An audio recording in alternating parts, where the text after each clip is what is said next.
Começando mais um episódio do Level 9999, o podcast onde os apresentadores gostam de quebrar jogos, involuntário ou não. Tudo pra subir de nível rápido. Eu sou o Gilson Mar Livramento, mas você pode me chamar de Gil. E aqui comigo, o cara que acompanhou um monte de lutinhas da Evo Japão, Jefferson Caio. E aí, Gil? Eu quebrei, mano. Que você tá falando que eu quebrei. Não quebrei nada não, velho. Ah, vamos dizer que do Vampire Survival você assistiu e tá tentando replicar e você tentar quebrar. Não, beleza. Concordo, confesso, mas eu não consegui ainda. Quer me deixar de vilão na história? Eu quero matar a morte fazendo o truquinho que o speedrunner lá fez. Isso é fato. Falando de morte, aconteceu um monte de coisa nesse intervalo entre o último episódio e esse aqui, né? Fala de morte, eu falei, lá vem a notícia triste. O fim da E3. Não é surpresa, pelo menos pra galera que acompanha isso na parte jornalística, porque E3 já tava capenga há muito tempo. Assim. Só que agora eles oficializaram, né? Bom, esse ano, pelo menos, não vai ter E3. Não sei se eles vão inventar de se reformular pra uma eventual volta, mas... Não é a primeira vez que a E3 morre, né? Ela já foi e voltou. Ela é pior que um Cavaleiro do Zodíaco. Ela vai e volta algumas vezes. Ela precisou se reinventar, principalmente ali no seu segundo retorno, onde as Buff Babies causavam uma comoção e as pessoas estavam se conscientizando de que não era legal e tudo mais. Precisaram se reinventar ali naquele momento também, e eles conseguiram, de fato. Dessa vez, a E3 ganhou um concorrente à altura, né, que é o Summer Game Fest. Ela assumiu o lugar que era da E3 na pandemia, né? E se consolidou. Assim que a empresa se manifestou sobre o fim da E3, Jeff Keighley foi na jugular ali, né? Nossa, pegou pesado demais. Alguém deve ter feito muito mal pra ele lá na ESA e aí ele só tá se vingando, só. É a vingança de Jeff Keighley. A gente não sabe toda a história. Um dia, talvez. Teve, né, umas tretinhas nesse fim de casamento dele com a E3, né? Porque ele tinha um bloco especial que ele entrevistava um monte de gente importante e tal. O Trump ficou putinho. Assim, não defendendo o Jeff Keighley, por outro lado, ele tá fazendo uma coisa que as empresas são incapazes de fazer, né, cara? Que é se adaptar pra realidade do online. Acho que não é nem só isso, né? Mas também uma questão de business. Principalmente. Assim, tipo, as empresas, tá na E3 e não tá na E3, a Microsoft saiu da E3 há muitos anos. Só que ela saiu da E3, mas ela mantém um calendário de E3. Então ela tinha um evento próprio do outro lado da rua, assim, sabe? E aí eles não têm mais a grana da Microsoft dentro da E3, mas eles usavam a mesma janela pra isso. Ah, sim. A Nintendo também, a EA fez isso, a Ubi fez isso, a Sony fez isso. E hoje em dia, o recurso online é tão mais prático, né? E a Nintendo mostrou que com as streams delas ali pra fazer os anúncios, vale a pena que você foca única e exclusivamente no seu conteúdo, todo mundo presencia ali e você não tem que pagar uma grana ferrada pra estar num local fechado, disputando num monte de outros estúdios ali que tem que anunciar suas coisas. Não, mas assim, não tô dizendo isso em relação às coisas online, tô dizendo que a feira mudou. Antes, a feira tinha esses eventos já, eles já estavam avulsos. Aí em 2019 o evento da Sony foi separado, 2018 também, tá ligado? E não foi por causa das transmissões online, porque o foco da transmissão online, você tira o mediador, que é o jornalista, que vai pro evento. E aí você não tem esse mediador, você fala direto com o público. E pra empresa, tanto faz, tanto fez, tá ligado? Sim. Mas a feira por si, ela acaba perdendo a relevância pro próprio business, né? Pro próprio mercado. Sem dúvida. E o Keighley deve ter oferecido algum benefício para as empresas assinarem com ele e deixarem de lado a E3 por conta da premiação do final do ano, porque a premiação do final do ano virou palco de anúncio. E aí você agora tem 2 janelas de anúncio no ano, e isso é bom pra empresa. A gente, consumidor, tanto faz, tanto fez. Tipo, o que importa é a gente receber direto o negócio, seja num Direct, seja num State of Play, seja num evento online da Microsoft. Isso a gente vai receber em primeira mão, com exclusividade. Mas em termos de negócio, a E3 perdeu relevância. Total. E aí ela acabou. E eu não sei como é que ela vai fazer pra voltar. Por ser um evento business que virou um show, para as empresas acho que não vale mais a pena investir um rio de dinheiro pra você ter um stand ali, né, cara? Vamos combinar que provavelmente o mês de junho vai ser um mês de anúncio ainda. Continua, não vai mudar pra gente. O espírito E3 vai estar ali, né? Só não vai ter o evento em si. Só não vai ter o evento. Provavelmente eles vão deixar um monte de conferência agendada pra gente assistir aí nesse período. E a própria Summer Game Fest deve entregar alguma coisa ou outra. Vamos ver, né? Vamos ver. Eu tô com esperança. Paciência. Beijo E3. E a gente se vê talvez em algum momento. Mas enquanto alguns eventos se despedem, empresas parece que voltam à cena. No caso, a Konami, Jeff. A Konami. Assim, faz uns bons anos, né, que a Konami ela meio que tá fora da produção de jogos no geral, né, no grande público. Ela entrou em cripto, não entrou? Nem sei, cara. Depois daquela treta em 2015, né, com a saída do Kojima e as tretas de antes também, a Konami meio que saiu de cena, né? Focou em pachinko e principalmente jogo mobile, né, que é aquela coisa de investir pouco e ter um retorno rápido. Estavam voltando agora, né, com a transformação do Pro Evolution Soccer no futebol free to play, né? E futebol, pode crer. E o Silent Hill, né, um projeto gigantesco aí de Silent Hill que eles anunciaram. Esse projeto tem, sei lá quantos jogos, né, mas o carro-chefe, por enquanto, é o Silent Hill 2 Remake, que muita gente tava querendo, vai vir pela Bloober Team. Só que nessa, Jeff, tava vendo aqui, a Konami, ela soltou uma nota oficial, né, o Konami Group, de que eles estão abrindo uma nova sede em Osaka, lá no Japão. Boa. Eles vão concentrar, acho que a maior parte de produção de entretenimento deles ali, e em especial eles destacaram, né, que os estúdios de videogame vão ficar lá também, vão concentrar toda a equipe de pesquisa e desenvolvimento de jogos. Eu queria que eles se reerguessem. Eu também. Tem muitas franquias que as pessoas sentem saudade. E eu não sei se você viu também que pela internet aí anda rodando muito burburinho sobre remake ou remaster de Metal Gear Solid 3. Não sei como é que isso vai ser feito com o nome do Kojima estampando todos esses jogos. Um outro burburinho que rola em torno disso, né? O Kojima parece que ele vai estar envolvido, ele vai prestar serviço pra fazer isso da maneira, entre aspas, certa. Mas isso é boato, né? Boato. Ah, tá. Eu não sei se o Kojima vai aceitar isso aí não, mano. É que agora ele é um prestador de serviço, ele tem a empresa dele pagando bem. Sim.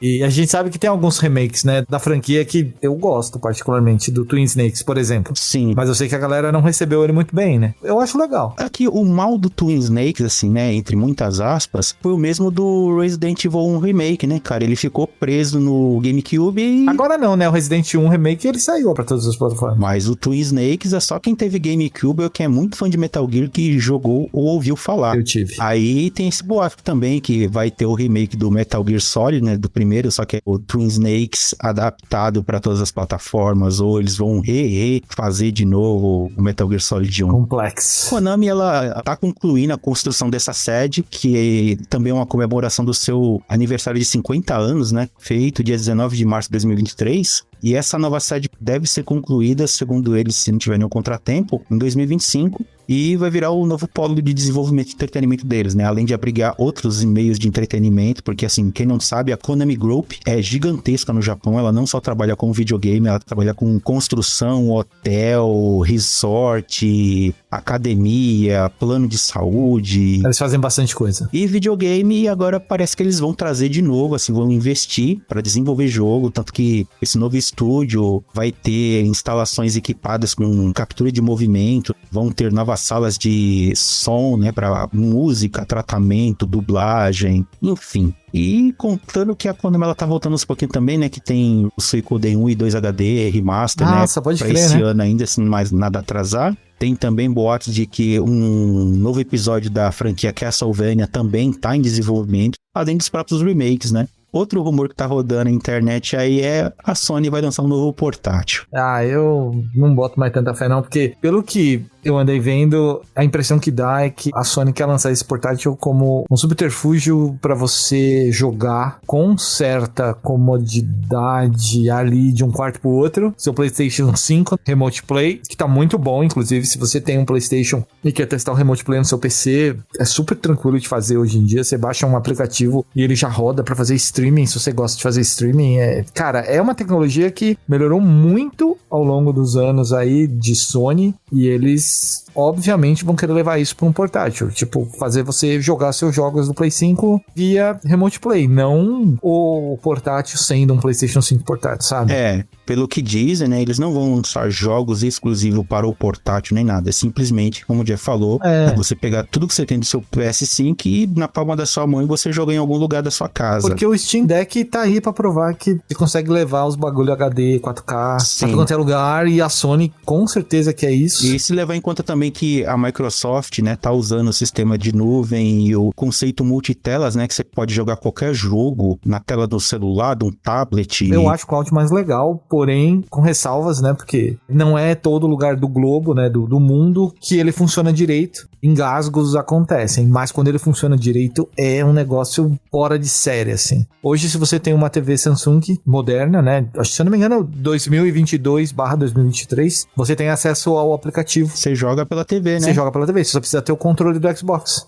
Assina o Game Pass Ultimate, porque é só o Ultimate que dá acesso ao cloud. Sincroniza o controle com a TV e aí você joga. Sucesso, assim, tipo, você tem que ter uma conexão boa, né? Assim, do pouco que eu testei, dá pra dizer que pelo menos aqui em São Paulo a coisa parece que flui bem, eu não sei em outros estados, né? Que assim, o Brasil é gigante, mas eu tenho muita expectativa, assim, em relação a esse ecossistema novo da Microsoft, né? De você não precisa ter o videogame para jogar, você pode jogar qualquer tela. Eu acho isso incrível. Bom, e então nesse da Sony, assim, eu tô com 2 pés atrás. Pode ser legal? Pode, mas assim, se fosse pra lançar um portátil, eu gostaria que fosse realmente um portátil. Saudades PS Vita, ainda tem o meu, jogo pra caramba. PSP, pra mim o problema deles é que os caras investiam em muito jogo 3D. O console era perfeito pra entregar a jogatina definitiva 2D, pixel, sabe? Tipo, só que os caras não querem produzir 2D, né? Aqui a Sony também, ela botou mídia proprietária, encareceu as coisas e ela mesma apagou o videogame, né? Então, é um negócio que a Sony gosta de fazer, mídia proprietária. Paciência, eu não sei. Vamos ver como é que isso se desenrola mais pra frente. Mas, pra finalizar essa abertura que tá gigantesca aqui, mas vale a pena, é o Japão, cara. Eu acompanhei muito pouco. Pra quem não sabe, depois de... Quando que foi o primeiro? 2019, acho? 2018. Foi 2018. Então, e aí eles acharam que realmente valia a pena expandir, né, a marca e lançar um segundo torneio aí pra tentar agradar um pouco o público japonês que estava carente de torneio, porque até então a gente tinha aí o Togeki, que é um dos torneios mais lendários do mundo, exclusivo do Japão, que muitos americanos iam pra lá pra jogar e saíam frustrados. Eu só vi vídeo. Era um dos torneios mais difíceis. Eles não faziam streaming, né? Não tinha na época. O último que teve um pouquinho, mas eu acho que não lembro nem se era stream de torneio ou se era stream da venue ali, do local, sabe? Posso estar errado, mas se eu não me engano, o último o Togeki foi em 2016, que foi dentro da TGS, ao ar livre, foi uma porcaria, assim. Mas o torneio era lendário, só que ele era eliminação simples, não tinha chave de perdedor, jogou uma vez, ganhou, continua, perdeu, volta pra casa. E era muito difícil. E os japoneses, eles gostam do formato americano de jogo, né? Que repescagem, o losers. Repescagem com chave dupla. Você tem que jogar até 3 vezes com o adversário, né? Uma MD3. Se você ganhar, você continua. Se você perder, você vai para outra chave de perdedor. Você continua na jornada, mas não podendo perder mais de uma vez. Você tem uma vida.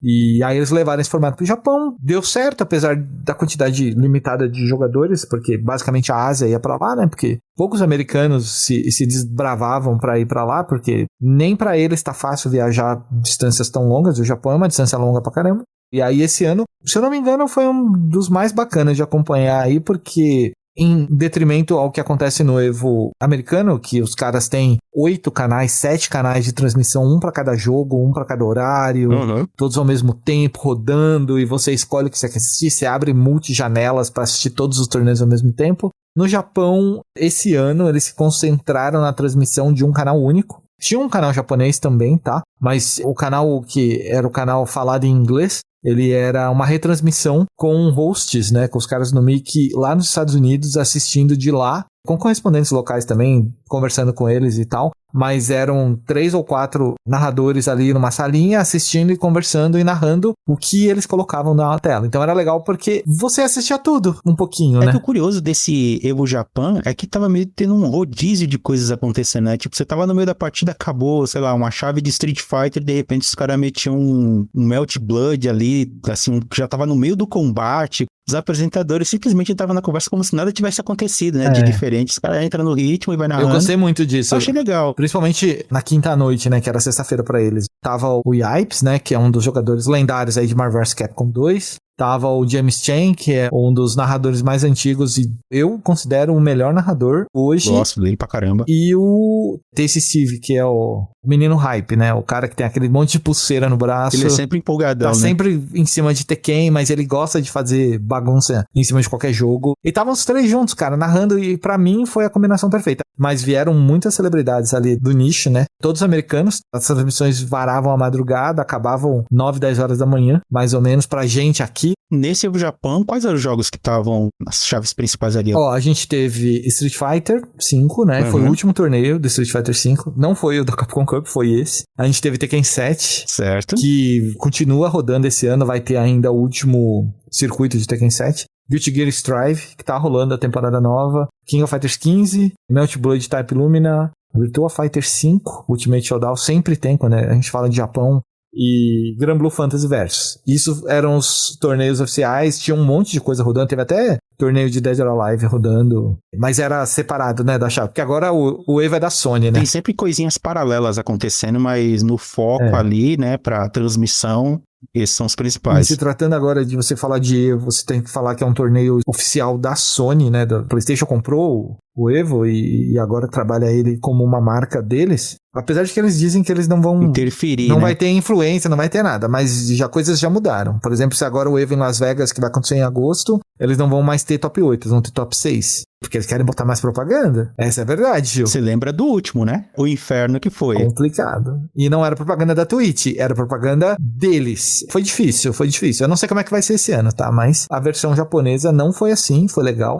Deu pra acompanhar, teve momentos de troca, né? Porque o dia das finais foi direitinho, os caras passavam as finais, não ficavam trocando link, porque toda hora que tinha uma final era o top 8 inteiro, ou top 6, eu não lembro agora. Mas você assistia tudo. Sim. E a gente teve aí, como o último campeão de Street Fighter 5, o jogador Oil King, que é um cara lá de Taiwan, se eu não me engano, sim. joga de Rashid. Ele tava na Street Fighter League, um jogador muito forte, né? E aí ele conseguiu ganhar um torneio grande. Tekken 7 a gente teve o Arslan Ash, que é um jogador muito forte. É o cara que começou a desbancar os coreanos praticamente em todos os torneios, assim. E, inclusive tem um documentário do A-Core Gaming, canal do YouTube lá. E se você assistiu o documentário sobre a cena paquistanesa, se eu não me engano, de Tekken, eu acho que loucura, bicho. Eu vi, é loucura. Muito bom, é muito bom. É surreal. Aí você entende de onde vem esse cara, como é que ele joga desse jeito, o que ele faz. Aí Guilty Gear Strive, quem ganhou foi o Gobo, que é um cara muito, muito forte. Ele já vinha ganhando outros torneios. É outro monstrinho da cena, né? King of Fighters 15, a gente teve o Shao Hai ganhando. O Shao Hai que não tinha jogado nenhum torneio de King of Fighters 15 porque ele não conseguiu sair da China, não conseguiu entrar nos Estados Unidos no Evo, e aí ele só foi jogar o torneio pra todo mundo ver ele jogando agora no Evo Japão, e levou, cara, sem muitos problemas. Aí tem os outros três que eu não conheço a galera, mas o Melt Blood Type Lumina quem ganhou foi o Kidiro. Nunca ouvi falar. Deve ser um jogador japonês forte, não acompanha a cena de Melt Blood. Virtua Fighter 5 foi o Tom Chan. O legal é que jogadores como o Fudo nem apareceram no top. Cara, que absurdo, mas né? o Fudo agora é um pai de família, né? E o Granblue Fantasy Versus, quem ganhou foi um cara chamado Gamera. Também não conheço a cena japonesa. Também não conheço, mas sei que tá pra sair um jogo novo, né? O Versus Rising. Tratando-se de novidades, assim, que Evo normalmente sempre vê um anúnciozinho, alguma coisinha ou outra ali que a galera solta e é nóis. O que teve nesse Japão? Fechando o Evo com as novidades, a gente teve anúncio de boneca no Tekken. O Tekken 8, né? Que é o novo capítulo que tá pra chegar aí. É, Leroy Smith, que era DLC no 7 e agora vai virar um personagem do roster principal. Eu gosto muito desse boneco, cara, é muito estiloso ele. E a Asuka Kazama, né, que voltou com uma roupinha nova e o Harada já disse que a roupinha original dela vai estar no jogo e você vai poder usar, vai evitar dor de cabeça, porque as pessoas vão reclamar. É. A SNK, ela avisou que o rollback definitivo do Samurai tá chegando, que se eu não me engano é agora, nos próximos meses, na primavera aí. O crossplay também do KOF, né, vai vir entre plataformas. Demorou isso aí, hein? Lançaram o Kim, Capuan, que virou um DLC, por alguma razão. Depois um dia a gente vai conversar só dele, porque essa temporada tá uma porcaria.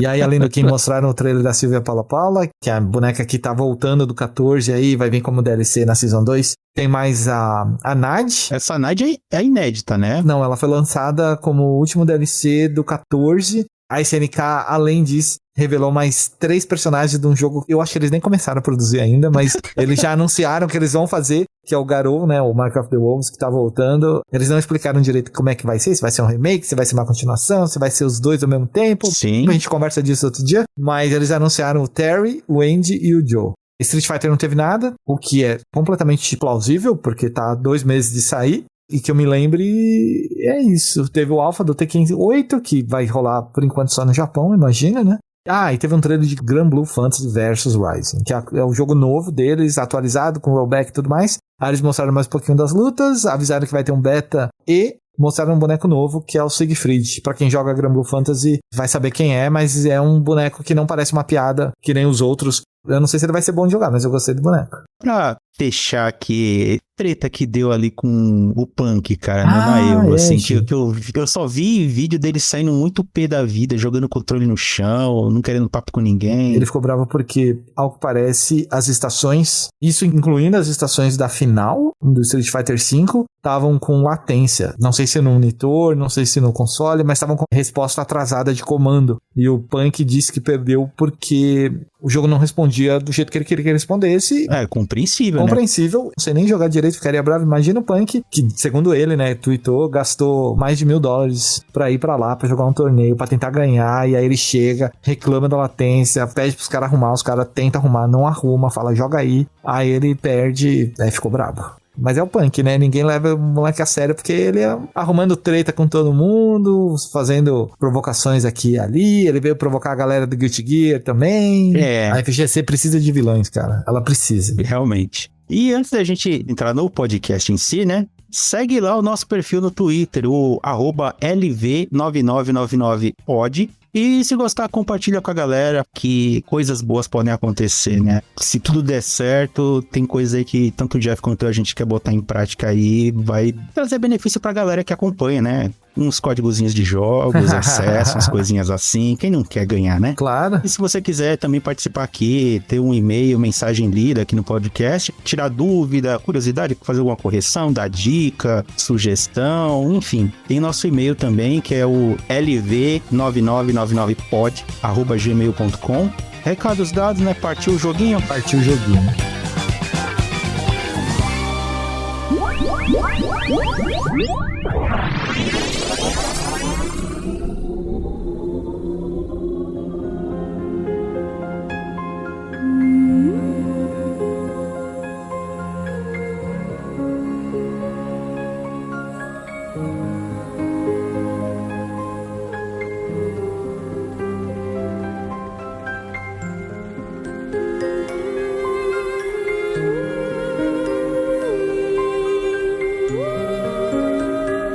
Nesse primeiro bloco, vamos fazer uma divisão aqui. Eu vou falar de um joguinho que eu joguei, um joguinho indie. Eu achei ele interessante e curioso, mas é um daqueles joguinhos que você termina uma vez e tá feliz, né?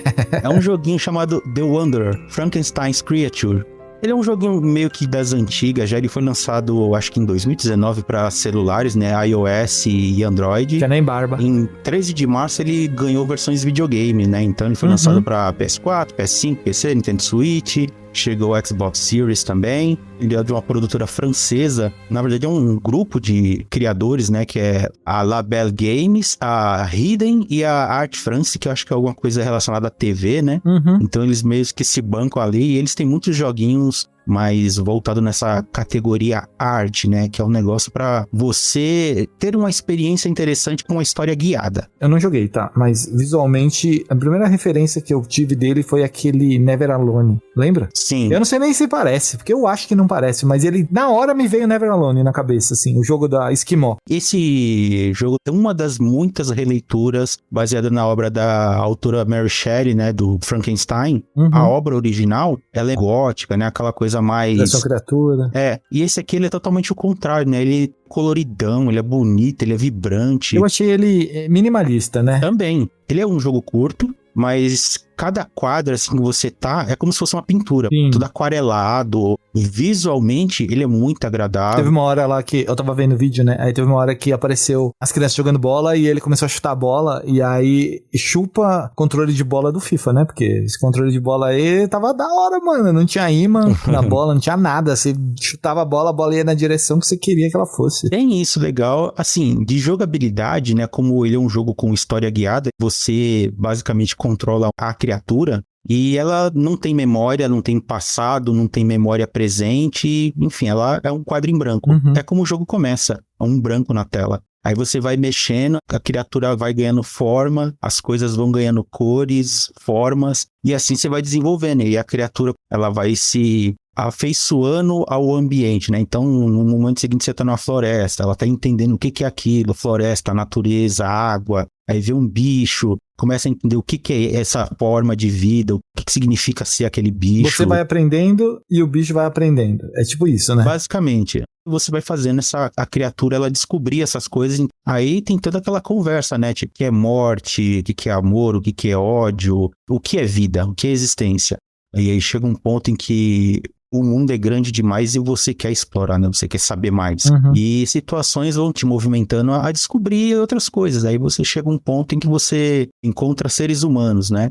Como você não tem noção de bem e mal, você simplesmente tenta se entrosar com aquela galera. Só que você é uma criatura assim, que não tem uma forma muito apresentável. Você é diferente. Né? Um bicho gigante com a capa, umas mãos estranhas que o rosto não aparece. A galera olha aquilo e fala, é um monstro. Aí começam a atacar, escorraçar. Você começa a ter escolhas, né? Você quer revidar, você quer fugir, quer se esconder. E isso vai meio que desenhando caminhos, assim, que não são complexos, né? É só para te guiar para um lugar ou outro, onde você vai tendo quase que um debate filosófico consigo mesmo, de tentar entender a humanidade, né? E por que eles têm essa percepção de o diferente tem que destruir, o que é igual a eles é tolerável, né? Então tem toda essa conversa. Ele tem algumas consequências, assim, de escolha, mas não são lá grandes coisas. Como ele é um jogo curto, então tem um ou outro caminho ali que te leva mais para ganhar troféu, estender a discussão, né, de um entendimento de mundo que a criatura tem,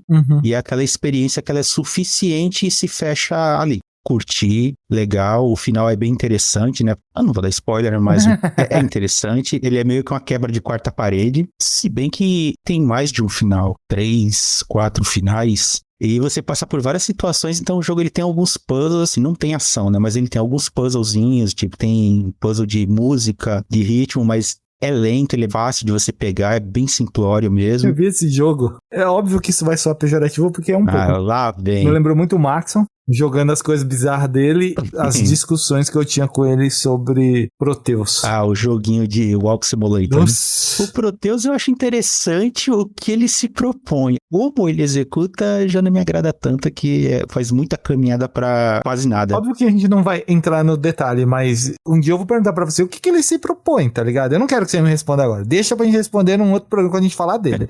Faz tempo que eu não falo de Proteus e eu queria falar e aí chamar o Max. Maxon, ele fala que eu odeio Proteus, mas toda vez que a gente começa a falar de Proteus, a gente fica 1 hora, 2 horas falando. E eu parei pra pensar e realmente isso acontece, sabe? Eu acho que eu entendo o Max, assim. Eu tenho meus pontos com Proteus também. Eu fiz 100% nesse jogo antes Tenho muito conflito com esse jogo, mano. Eu odeio ele, mas ao mesmo tempo eu não consigo parar de jogar ele. Quer dizer, hoje em dia eu não jogo mais, mas na época, acalorada de discussões, eu não conseguia parar não, mano. Era complicado. Então, só pra dar um fecho rápido nesse The Wonder aqui, assim, ele é um jogo legal, ele é um jogo mais pra galera que curte a literatura e principalmente é fã da Mary Shelley, né? A obra da Mary Shelley já foi reinterpretada de inúmeras maneiras, né? Ao longo desses, 200 anos que existe. Sei lá, eu não sei, não manjo. E nesse jogo ele faz essa releitura que é interessante. Ao mesmo tempo que ele é bonito, ele vai se desenvolvendo, coisas assim que eu não gostei nele, tá? Tem um ponto que, às vezes, o ambiente tem uma abertura muito grande, mas o seu boneco fica travando em elementos, né? Como é tudo aquarelado, assim, as pinturas, os cenários. Então, tem coisa que eu não consigo diferenciar o que é chão e o que seria um volume, alguma coisa. Eu senti que, em alguns momentos, esse jogo ele tem esses probleminhas de colisão, né? A trilha sonora, ao mesmo tempo que ela é bem interessante, né? Que ela é impactante, tem hora que ela fica grandiosa demais, só que na cena não tem nada acontecendo. É uma quebra-clima Tá acontecendo, mas você não tava no clima do que tava acontecendo, eu não sei, porque às vezes o monstro tem um momento que ele tá lendo um livro, né, de uma família que ele encontrou, e ele tá aprendendo o idioma, né, o significado das palavras. Aí ele pega esse livro e começa a tentar estudar, entender, e passam-se meses, inverno, primavera, verão e tal, ele tá acompanhando essa família até ele aprender, e só que tem uma hora que não acontece nada, assim, não tem nada, é uns 2, 3 minutos disso, e a música dá aquela engrandecida como se algo épico tivesse acontecendo, então é meio contraditório. Ele tá aprendendo, Gil. É isso. O momento ápice da música é quando ele aprendeu. Não, mas a música terminante da cena é conclusiva. evoluir. Então ele fica, ele fala os negócios, aí a música começa de novo e vai para outro caminho. É como se ela tivesse meio que automatizado, eu não sei. Curioso, fiquei interessado agora pra ver isso aí, só esse momento só. Mas eu tenho certeza que não é meu tipo de jogo. Não ia conseguir jogar. Eu tenho certeza que muita gente talvez não goste, mas como eu acho que eu já disse uma vez, eu acho legal de você ter outras perspectivas, né? Outros tipos de jogo pra você sair um pouquinho da rotina. Porque se a gente pegar os jogos que a grande maioria gosta, é muito uma repetição de fórmulas. Então eu acho que tá aí, The Wonder vale uma curiosidade, né? E principalmente se pegar no celular, que é o mais baratinho. R$18, tanto para iOS quanto para Android. Joga igual. É igual. Ah, tá. Tem pra Switch também, mas aí é 60 conto, no Xbox tá 58, e honestamente, foge de PlayStation, né? Mas vamos pra um outro tipo de arte, de pancadaria. Pensei que você ia falar que esse não é arte, porque é a arte do formato mais cru. É muito bom, muito bom.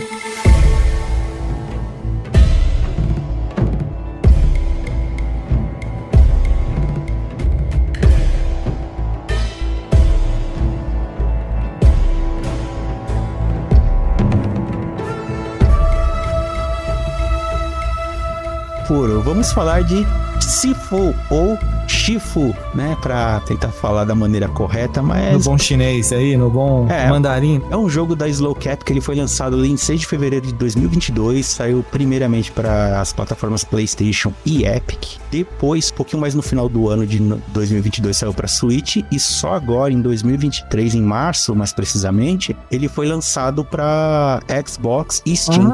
Assim, desde que ele lançou, ele é um jogo que ele vem sendo atualizado, corrigindo qualquer coisinha, tá adicionando conteúdo, roupinha, melhorando o sistema de jogo. Sabe que eu via muito potencial neles, né, na Slow Clap, desde o Absolver. Sim, o Sifu ele lembra um pouquinho o Absolver assim, no sistema de mecânicas, o Absolver é o pré-jogo. O Shifu precisava ter passado pelo Absolver. Eu gosto mais da liberdade do Absolver de você criar coisas, né? Sim. Mecânicas, estilos de luta, porque no Shifu é um negócio mais fechadinho, você só vai incorporando golpes, mas eu acho que a dinâmica funciona melhor no Shifu, sabe? É mais fácil de você gostar da história, gostar do personagem, gostar dos vilões. No Absolver, cara, tirando o jogo em si, o combate, as paradas, não tem muito onde se apegar, né? Eu não senti isso, mas o Shifu não, o Shifu é perfeito, cara. Ele tem muita personalidade. Exato. Então, só pra situar a galera, ele é um beat'em up, só que ele é um beat'em up diferenciado.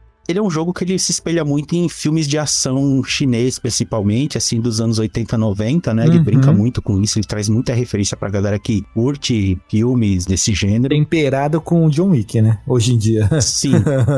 E ele é uma história de vingança, né? Você é uma criança dentro de uma academia, né? No prólogo do jogo, você controla o vilão. O vilão invade essa academia, começa a matar todo mundo, e ele conflita com o mestre dele, né? O Shifu. Mata pra roubar uma coisa ali, e essa criança, que é você depois, você pode escolher entre um menino ou menina quando o jogo começa, que chega nesse ponto, e essa criança é assassinada também, só que ela segura um amuleto mágico que traz ela à vida de volta, né, e esse é um dos gimmicks do jogo. Aliás, belíssima introdução de jogo, né, com tutorial embutido, e que você passa por ele e aprende basicamente o que precisa ser aprendido no começo, de uma forma natural, sem precisar escolher, querer ou não fazer. Cara, é lindo a abertura desse jogo. É perfeita, perfeita. Aquele tutorialzinho ali, aquela parte que mostra a criança já adulta, né? Vai mostrando os créditos do jogo, é tipo uma tela vermelha. E literalmente ensina o que você fez e toda durante o tutorial, né? Exato, mas ali ele te dá um contexto maior, né? Porque quando você tá jogando o prólogo por jogar, você não manja nada, você só tá indo no ao natural e vai aprendendo, e é normal. O jogo é tão intuitivo que dá pra fazer isso. Funciona.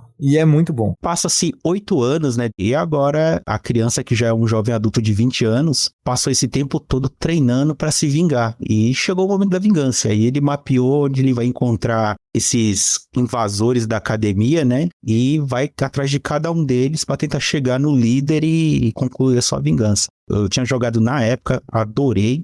E jogando agora, depois de todas as atualizações que eu não tinha jogado mais, quero continuar jogando de novo. A primeira vez que eu joguei, eu não fui tão longe, porque você comentou da gente gravar, e eu falei, não, vou pegar de novo, vou tentar melhorar tudo que eu fui... Cara, foi muito ruim na primeira vez que eu joguei, porque o jogo é difícil mesmo. Ele exige um pouquinho, você não vai ser bom logo de cara, não vai. É aquele jogo que ele é extremamente fácil de você jogar, mas ele é muito difícil de dominar. E o fato de você não dominar as nuances é o que te ferra, que você pode morrer muito rápido. Você precisa aprender certas coisas que normalmente no beat'em up que você vai jogar de boas, você não precisa, como se preocupar em enfrentar 5 caras ao mesmo tempo. Nesse jogo, se você enfrentar 5 caras ao mesmo tempo, é uma das partes mais difíceis do jogo. Você tem que tomar muito cuidado. Eu lembro muito bem dele na época que ele saiu. No último Game Awards, ele tava, se eu não me engano, concorrendo a melhor jogo de luta. E aí, você tá ouvindo isso, pô, como assim? Não, por que ele tava concorrendo a melhor jogo de luta? É que os fundamentos, basicamente, são os mesmos. Eu não colocaria ele como um jogo de luta, tá? Mas os fundamentos são os mesmos. Se você entende como é o conceito de jogo de luta, sabe quando você tem que bater, quando você tem que defender, quando você tem que contra-atacar. Sim, né? É basicamente a mesma coisa. A dança, tem até futs desse jogo. Tem que esperar o momento, você tem que espaçar, você tem que punir o cara que bateu no vento. Você, como jogador, não pode bater no vento. Você vai apanhar pra caramba. Você tem que esperar, às vezes, o cara atacar você primeiro pra você esquivar e bater no cara, dar um golpe mais certeiro. Negócio de doido, cara. É muito bom. Eu acho fascinante o sistema de jogo dele, porque você tem um botão de ataque leve, um ataque pesado, tem botão de esquiva, né? Esquiva de movimento que você recua para trás ou para os lados, você vai direcionando.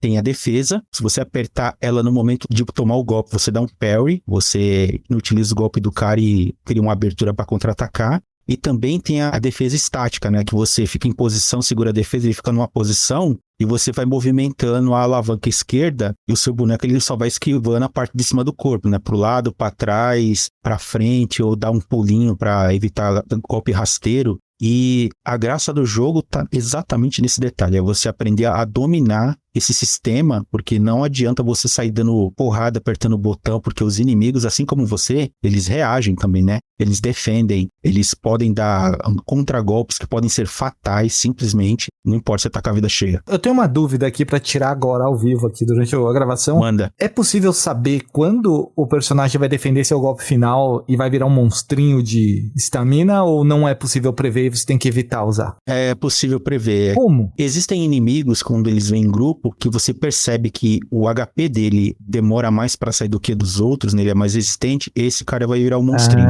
Porque quando você tá pra vencer ele, ele meio que anula... Seu golpe final. O golpe final ele anula, ele volta, ele fica meio que com a aura brilhando nele, né? Então ele fica mais forte. Mas se você matar com golpe normal, ele morre normal, né? Morre também. Ele não ressuscita, mas se você tentar dar golpe final pra acelerar o processo, ele volta, mano. E, cara, ele volta muito forte. Então, mas é que isso faz parte da gimmick do jogo, né? Como você ganha HP, né? Você tem que finalizar o inimigo com golpe especial. Quando você deixa o inimigo fraco, aparece o botão de comando lá que você finaliza com a sequência de golpes. Isso traz um pouco de HP. Esses inimigos mais fortes, Jeff, que você falou, né? Que é o cara que ele tem mais resistência. Quando você vence ele, por exemplo, você ganha o direito de tirar um número do contador de mortes. Ou um mid-boss normal também, né? Também. Um mid-boss sem brilhar a aura. Se você mata ele, você volta uma vida. Sim. Isso eu reparei já. Por exemplo, a gente voltando aos medalhões, que esse jogo é assim. Toda vez que você morre, como você tem esse medalhão mágico, você pode ressuscitar. Toda vez que você volta à vida, o seu boneco ele envelhece 1 ano.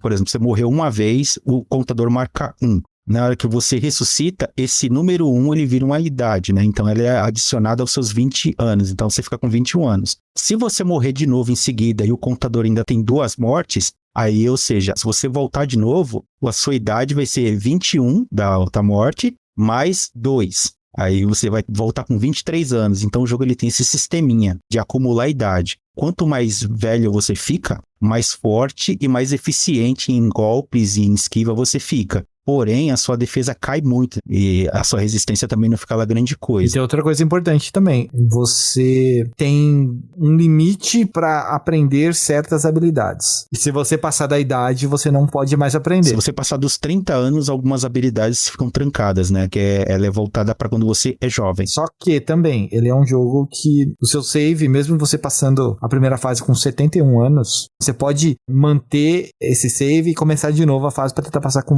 menos tempo. E aí você tem um sistema lá de destravamento de habilidades também, que toda vez que você termina o jogo, você termina uma fase ou você morre, você compra uma habilidade, só que na próxima vez que você for jogar você não vai ter ela, você tem que comprar de novo. Só que o jogo vai salvando essa compra de habilidades. Em múltiplos saves, inclusive. Eventualmente você vai destravar ela permanentemente, o que é bom, que aí você pode se preocupar com outras habilidades. Sim. É um sistema de progressão interessante, que vai te frustrar no começo, mas ao mesmo tempo é feito pra te impedir de desistir resistir, talvez, o que é legal. Tem que aprender a usar o sistema, não adianta você sair correndo e dando porrada, não vai funcionar. Não dá, não vai. Não tem como, você vai se frustrar muito, vai ficar muito irritado. O esquema é você ficar parado na frente do inimigo, sempre com o botão de defesa lá e treinar a esquiva, entender como é que o inimigo ataca, que cada tipo de inimigo ele tem uma forma e um ritmo de ataque. Que a ideia é você virar um mestre mesmo, né? Dominar. Dash, backdash, também. Correr, usar o ambiente, cara, tem muita coisa. Exatamente. É muito legal. Ainda falando da parte do sistema de jogo, né? Dessa parte de ressurreição. Então tem esse sistema de você vai ficando mais velho, só que também tem meio de reverter isso, né? Porque assim, a cada 10 anos que você envelhece, você perde uma das moedas do medalhão, né? Então quando você ressuscitar e estourar todas aquelas moedas, é game over. Não tem como continuar. Exato. Ou volta da fase onde você perdeu o último continue e tenta, ou volta lá uma fase anterior que você estava, entre aspas, mais jovem e tenta fazer de novo para ter mais continues, digamos assim, né? É manter sua idade, né?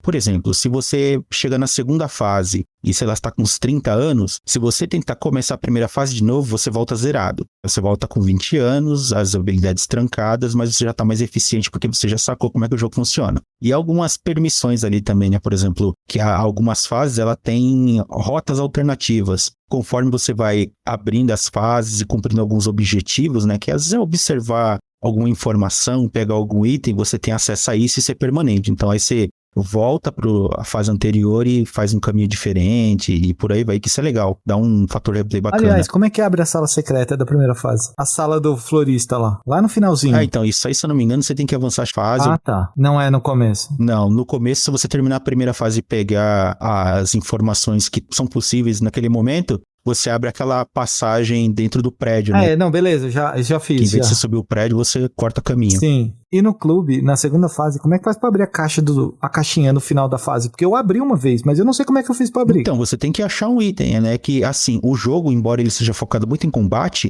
ele tem itens que são meio dispersos ou meio muito integrados ao ambiente, então às vezes você nem percebe. Cara, eu achei esse item, eu abri a caixa, mas deu pau na hora de eu pegar continue, e aí eu perdi o save, e eu não consigo mais abrir a caixa, eu não sei o que eu fiz. Se você tá no mesmo save e fez isso uma vez, ele não faz de novo, tá? Ele tá registrado como feito, o que você pegou, só que tem coisas quando você repete a fase, é obrigatório da fase você refazer para abrir caminhos e tal, mas itens de informação, né, que no jogo ele tem um quadro de cada fase mostrando um monte de item que você achou e que você fez e o que não fez. Aquilo ali fica registrado permanente. Tem coisas que você descobre mais quando termina o jogo e o jogador impaciente não vai virar, sabe? O jogo é difícil. Ele exige. É uma dificuldade legal, tô falando. Mas eu digo, mesmo no fundamento, nenhuma luta é igual toda vez que você começar a jogar de novo. Os bonecos se comportam diferente. E essa é a maravilha do jogo. Então, mas é por isso que eu digo que ele é difícil. Porque ele é feito em tempo real que nem um jogo de luta de verdade. Sim. Você não vai ter um esqueminha, entendeu? Mesmo decorando o jeito dos bonecos lutar. E aí você tem que usar o ambiente, que aí você pode, sei lá, pegar uma garrafa, jogar pedaço de madeira, um cano pra dar golpe mais pesado, causar mais dano, pular por vidraça, por cima de mesa pra você ganhar espaço e separar a galera pra pegar um ou outro isoladamente. Exatamente. Então tem todos esses artifícios e assim, que você tem que saber explorar. O que eu quis dizer é, mesmo assim, você vai apanhar pra caralho. Sim, não vai ser fácil. Não vai ser fácil, mas quando você aprende o sistema do jogo, você vai ser tipo o Neo, você vai ver a Matrix.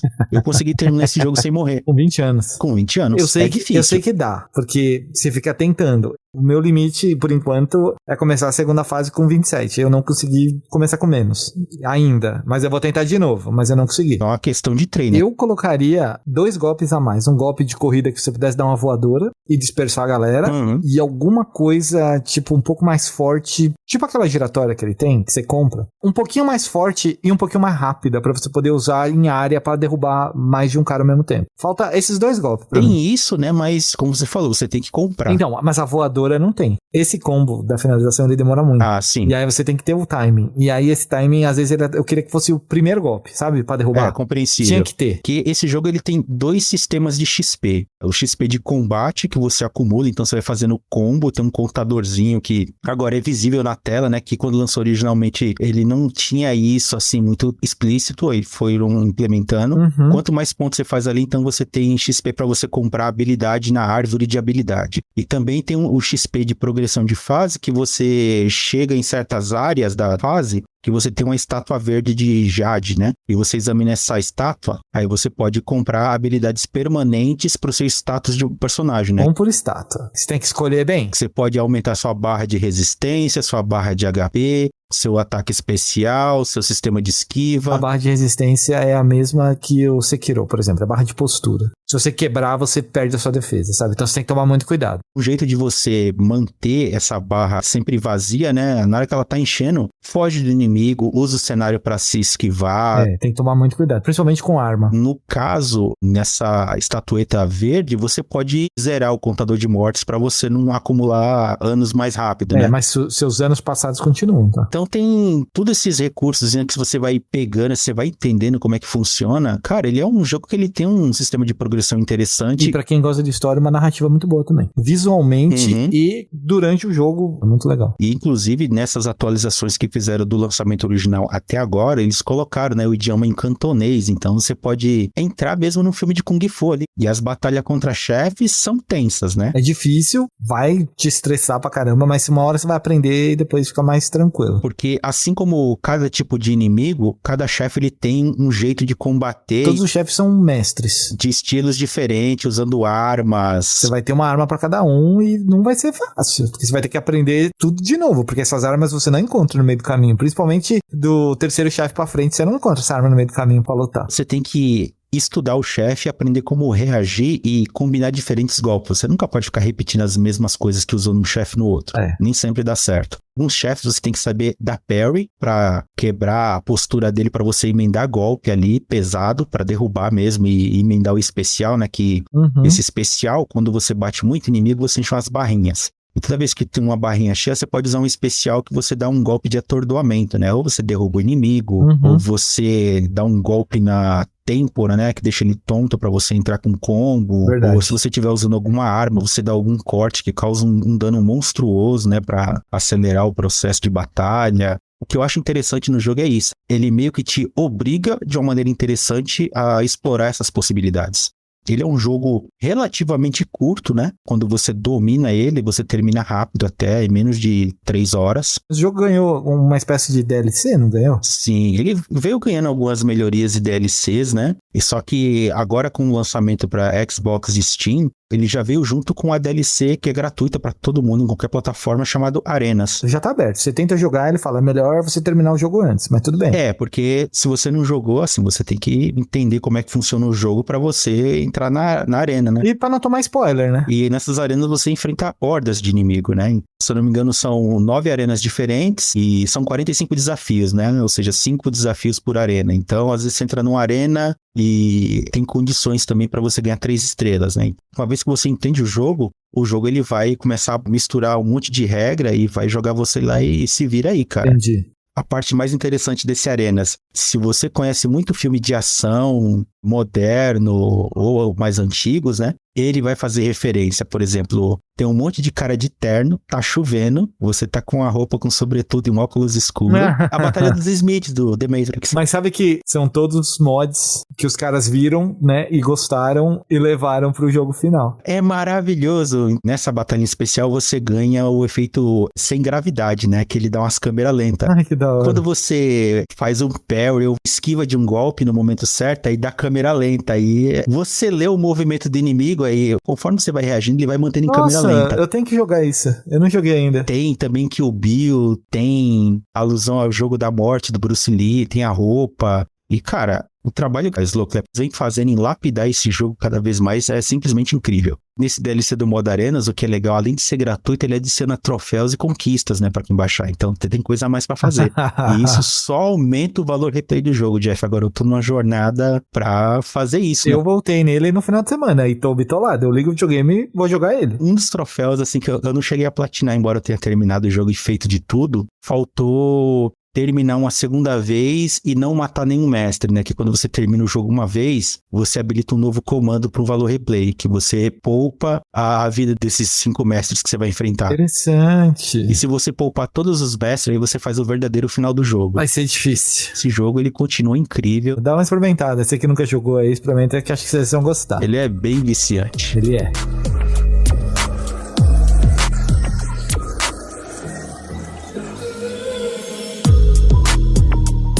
De volta aqui agora, acho que é o momento da gente falar de um game lançado no final do ano passado. Ele veio de farol apagado, porque ninguém viu chegando. Simplesmente chegou, né, Gil? Ele chegou no vácuo ali, Chegou no vácuo, saiu assim, ó, ligou o farol, passou você e já tá no mercado já. Eu tô falando de Need for Speed Unbound, que é um jogo da franquia Need for Speed, que tava aí parada desde 2019, Nossa, sem ter um jogo novo no mercado, porque eles falaram, vamos parar um pouquinho pra entregar um jogo com uma qualidade um pouquinho maior. Foi o que eles fizeram, eles desaceleraram a franquia, se você parar pra pensar aí, que a série Underground saiu lá em 2003 e desde então, pelo menos até 2013, era um Need for Speed por ano. Sendo que, em 2011, eles lançaram 2 no mesmo ano, que foi o Shift 2, lembra aquele jogo mais sério? lembro. O Shift 2 Unleashed, né? E o The Run. Que era aquele jogo que você cruzava os Estados Unidos numa corrida maluca. O The Run eu joguei um pouquinho. Que foi tema também do live action do Need for Speed, né? Inclusive, assim, eu já não sou tão ávido jogador das corridas, né? Mas o Underground e o Underground 2, eu joguei tanto esse jogo. Carbon você não jogou também? Que o Carbon e o Most Wanted da época, eles tinham uma pegada parecida, né? O Carbon eu joguei pouco. O Most Wanted eu só fiquei vendo mesmo. Ah, tá. Porque o Most Wanted ainda tinha a mesma pegada, só que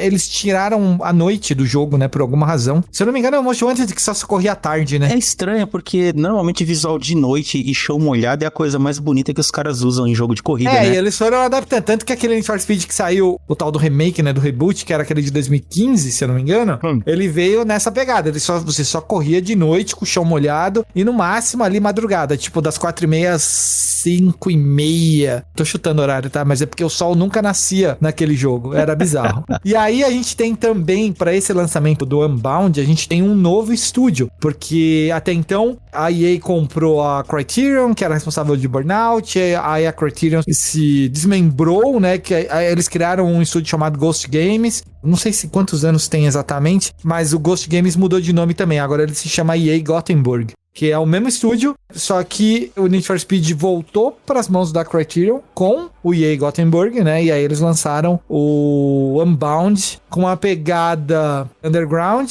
porém, todavia, contudo aí, com algumas modificações, incluindo aí aquela percepção de gráficos estilo Aranhaverso, porque é o que chamou a atenção nos trailers desde o começo, né? Eu não tinha visto quase nada de marketing desse jogo, que nem se falou. Ele chegou meio que do nada. E não teve! E teve alguma coisa regional? O que deu a entender é que os caras gastaram um budget aí de propaganda, mas esse budget ficou nos Estados Unidos. Eram rappers, ações de comunidade, festas, carros rodando, eles fazendo vídeos. Nada pra exportar, tudo local, assim. A gente teve algumas coisas muito bizarras ali, ficou pra lá, apesar de a gente receber como release, como novidade, a gente não teve nada localizado, foi basicamente tudo lá. A parte de música, né, é muito importante dentro dos jogos da série e tal, e acabou virando uma marca registrada, tanto que, se você lembrar aí, no Underground, a gente tinha o Snoop Dogg cantando a abertura do jogo, né? Era da hora. Do segundo, acho que é do Underground 2, né, o Riders on the Storm. Era incrível. E aí agora nesse Need for Speed novo, no Unbound, a gente tem o A$AP Rocky, que é um rapper que tá em ascensão lá nos Estados Unidos. Eu não sei, eu não manjo muito de hip hop, mas eu sei que ele tá crescendo bastante no mercado e ele é um personagem no jogo. Ele é o cara que te coloca num circuito específico de corridas undergrounds, principalmente à noite, né? Porque é onde é o território dele.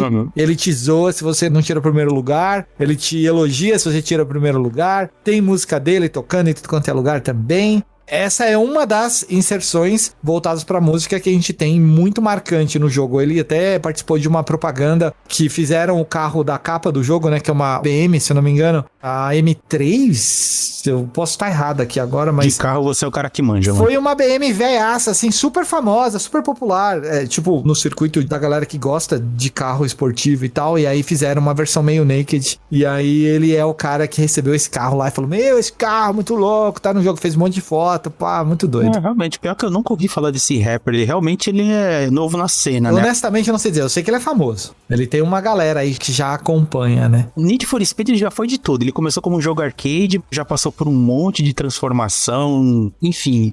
Esse, ele é o quê? Ele voltou às origens? Tá tentando, né? Assim, a galera que gosta de Need for Speed, quanto eu acho que hoje em dia a própria EA deve saber disso. o povo só fala do Underground. Não importa os lançamentos, eu particularmente gosto muito do retorno do Most Wanted, aquele que saiu lá em 2011, 2012. Eu lembro que você jogou pra caramba Todo mundo ficava lembra? disputando tempo. Era muito louco. E aí, existiram bons jogos nesse decorrer dos anos aí, né? De lançamentos, mas o que fica na memória, como você mesmo disse, é o Underground. Todo mundo quer o Underground. E o Unbound, ele vem mais ou menos tentando ser um Underground novo. Mas eu não sei se ele consegue por questões aí mais voltadas pra questão de nostalgia do público, sabe? Que não dá o braço a torcer. Fala, mano, enquanto não sair um jogo chamado Need for Speed Underground 3, eu não vou acreditar que você tá me vendendo Carbon como se fosse Underground. Eu não vou acreditar que você tá me vendendo Most Wanted como Underground. Eu não vou acreditar em nada que você tá fazendo. Mas eu acho errado, porque o Unbound, ele tem a pegada Underground.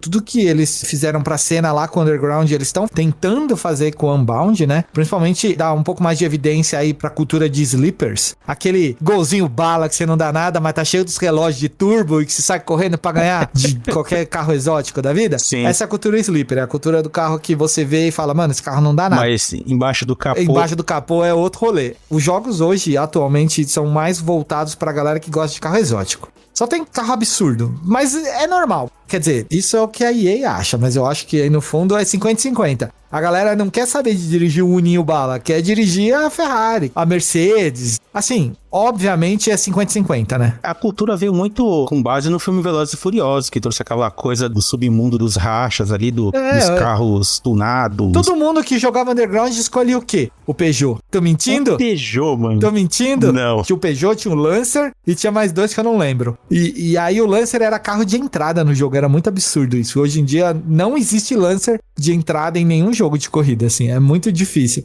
Aqui no jogo novo, eu não gostei muito da lista de carros starters, né, que os carros que começam a campanha. Parecia que esse é um negócio muito mais legal, principalmente porque você tem um prólogo no game que você joga com os carros diferentes, sobe eles de nível rapidinho. E o Unbound, ele tem starters bons, mas é pro prólogo. E aí você tem que lembrar que o prólogo vai acabar e você vai ter que começar de novo.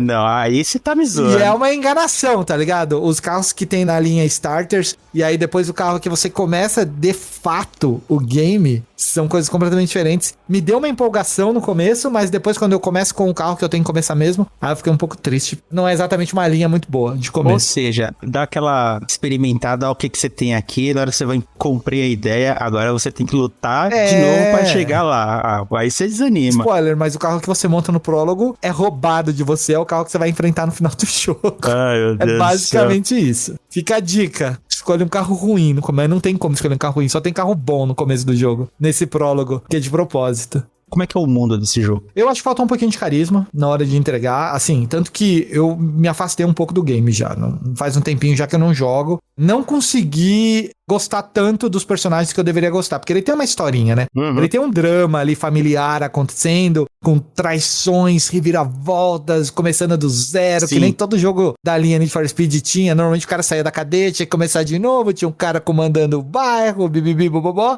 Aqui as coisas funcionam muito parecidas com as coisas que a gente via no Underground, só que um pouco mais politicamente corretas, talvez, porque apesar das corridas serem todas legais, tanto de dia quanto de noite, você tem um pouquinho mais de, sei lá, de delicadeza na hora de correr de dia, sabe? Tipo, parece que são circuitos, não é a mesma vibe, parece que ele é só 75% ilegal. Delicadeza não combina com Need for Speed, cara. É do momento. Você vai jogar um Forza Horizon, você não tá correndo na rua com a galera. Você está num festival de Playboy, com o teu carro lá, andando pela Europa e a polícia não vai te parar porque você tá com uma pulseira, sabe? É uma outra pegada, mas Need for Speed pode se reinventar em sua mesma fórmula, Sabe né? que eu penso assim, mas a empresa não pensa, porque recentemente teve uma treta da EA no Twitter com o Need for Speed falando de carros da Toyota. Porque a Toyota não tá mais praticamente nenhum jogo de carro, né? A Toyota agora, se não me engano, é exclusiva de Gran Turismo, salvo raríssimas exceções.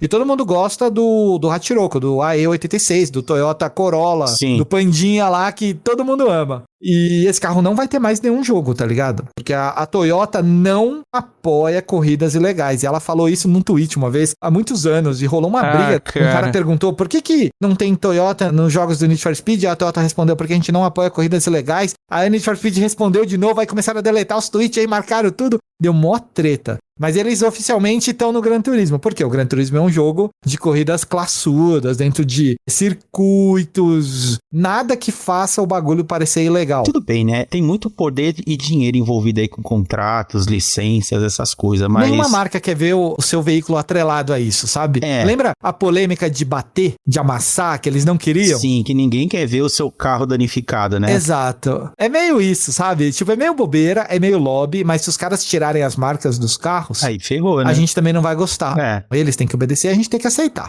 E aí a gente faz o lore na nossa cabeça, basicamente. Mas tem um pouquinho de história. O jogo, ele apresenta um formato um pouquinho diferente. São 3 personagens, né? São 3 personagens principais. Você, sua melhor amiga e o seu mentor, né? Que é o dono da garagem para onde você trabalha. Coisas acontecem, sua melhor amiga se afasta de você e você precisa se desafiar num circuito underground de corridas para entrar num torneio final gigantesco, valendo um prêmio em dinheiro absurdo e ser consagrado o melhor corredor de toda a região, sabe? Não que talvez interesse muito, mas nesse jogo você pode criar o seu avatar masculino e feminino ou é padrão? Você pode criar, só que é uma limitação muito grotesca na quantidade de coisas que você pode fazer no seu personagem. É bem bonitinho, porque é todo cel shading, né? Todo bonitinho. Sim, sim. O visual eu achei estiloso. Mas é muito limitado, sabe? Tipo, fica uma saudade aí de tentar alguma coisa diferente. Aí você tem uma voz masculina e uma voz feminina, que é basicamente o mesmo personagem, com as mesmas falas, os mesmos diálogos, não importa o sexo, mas com essa entonação diferente. Então,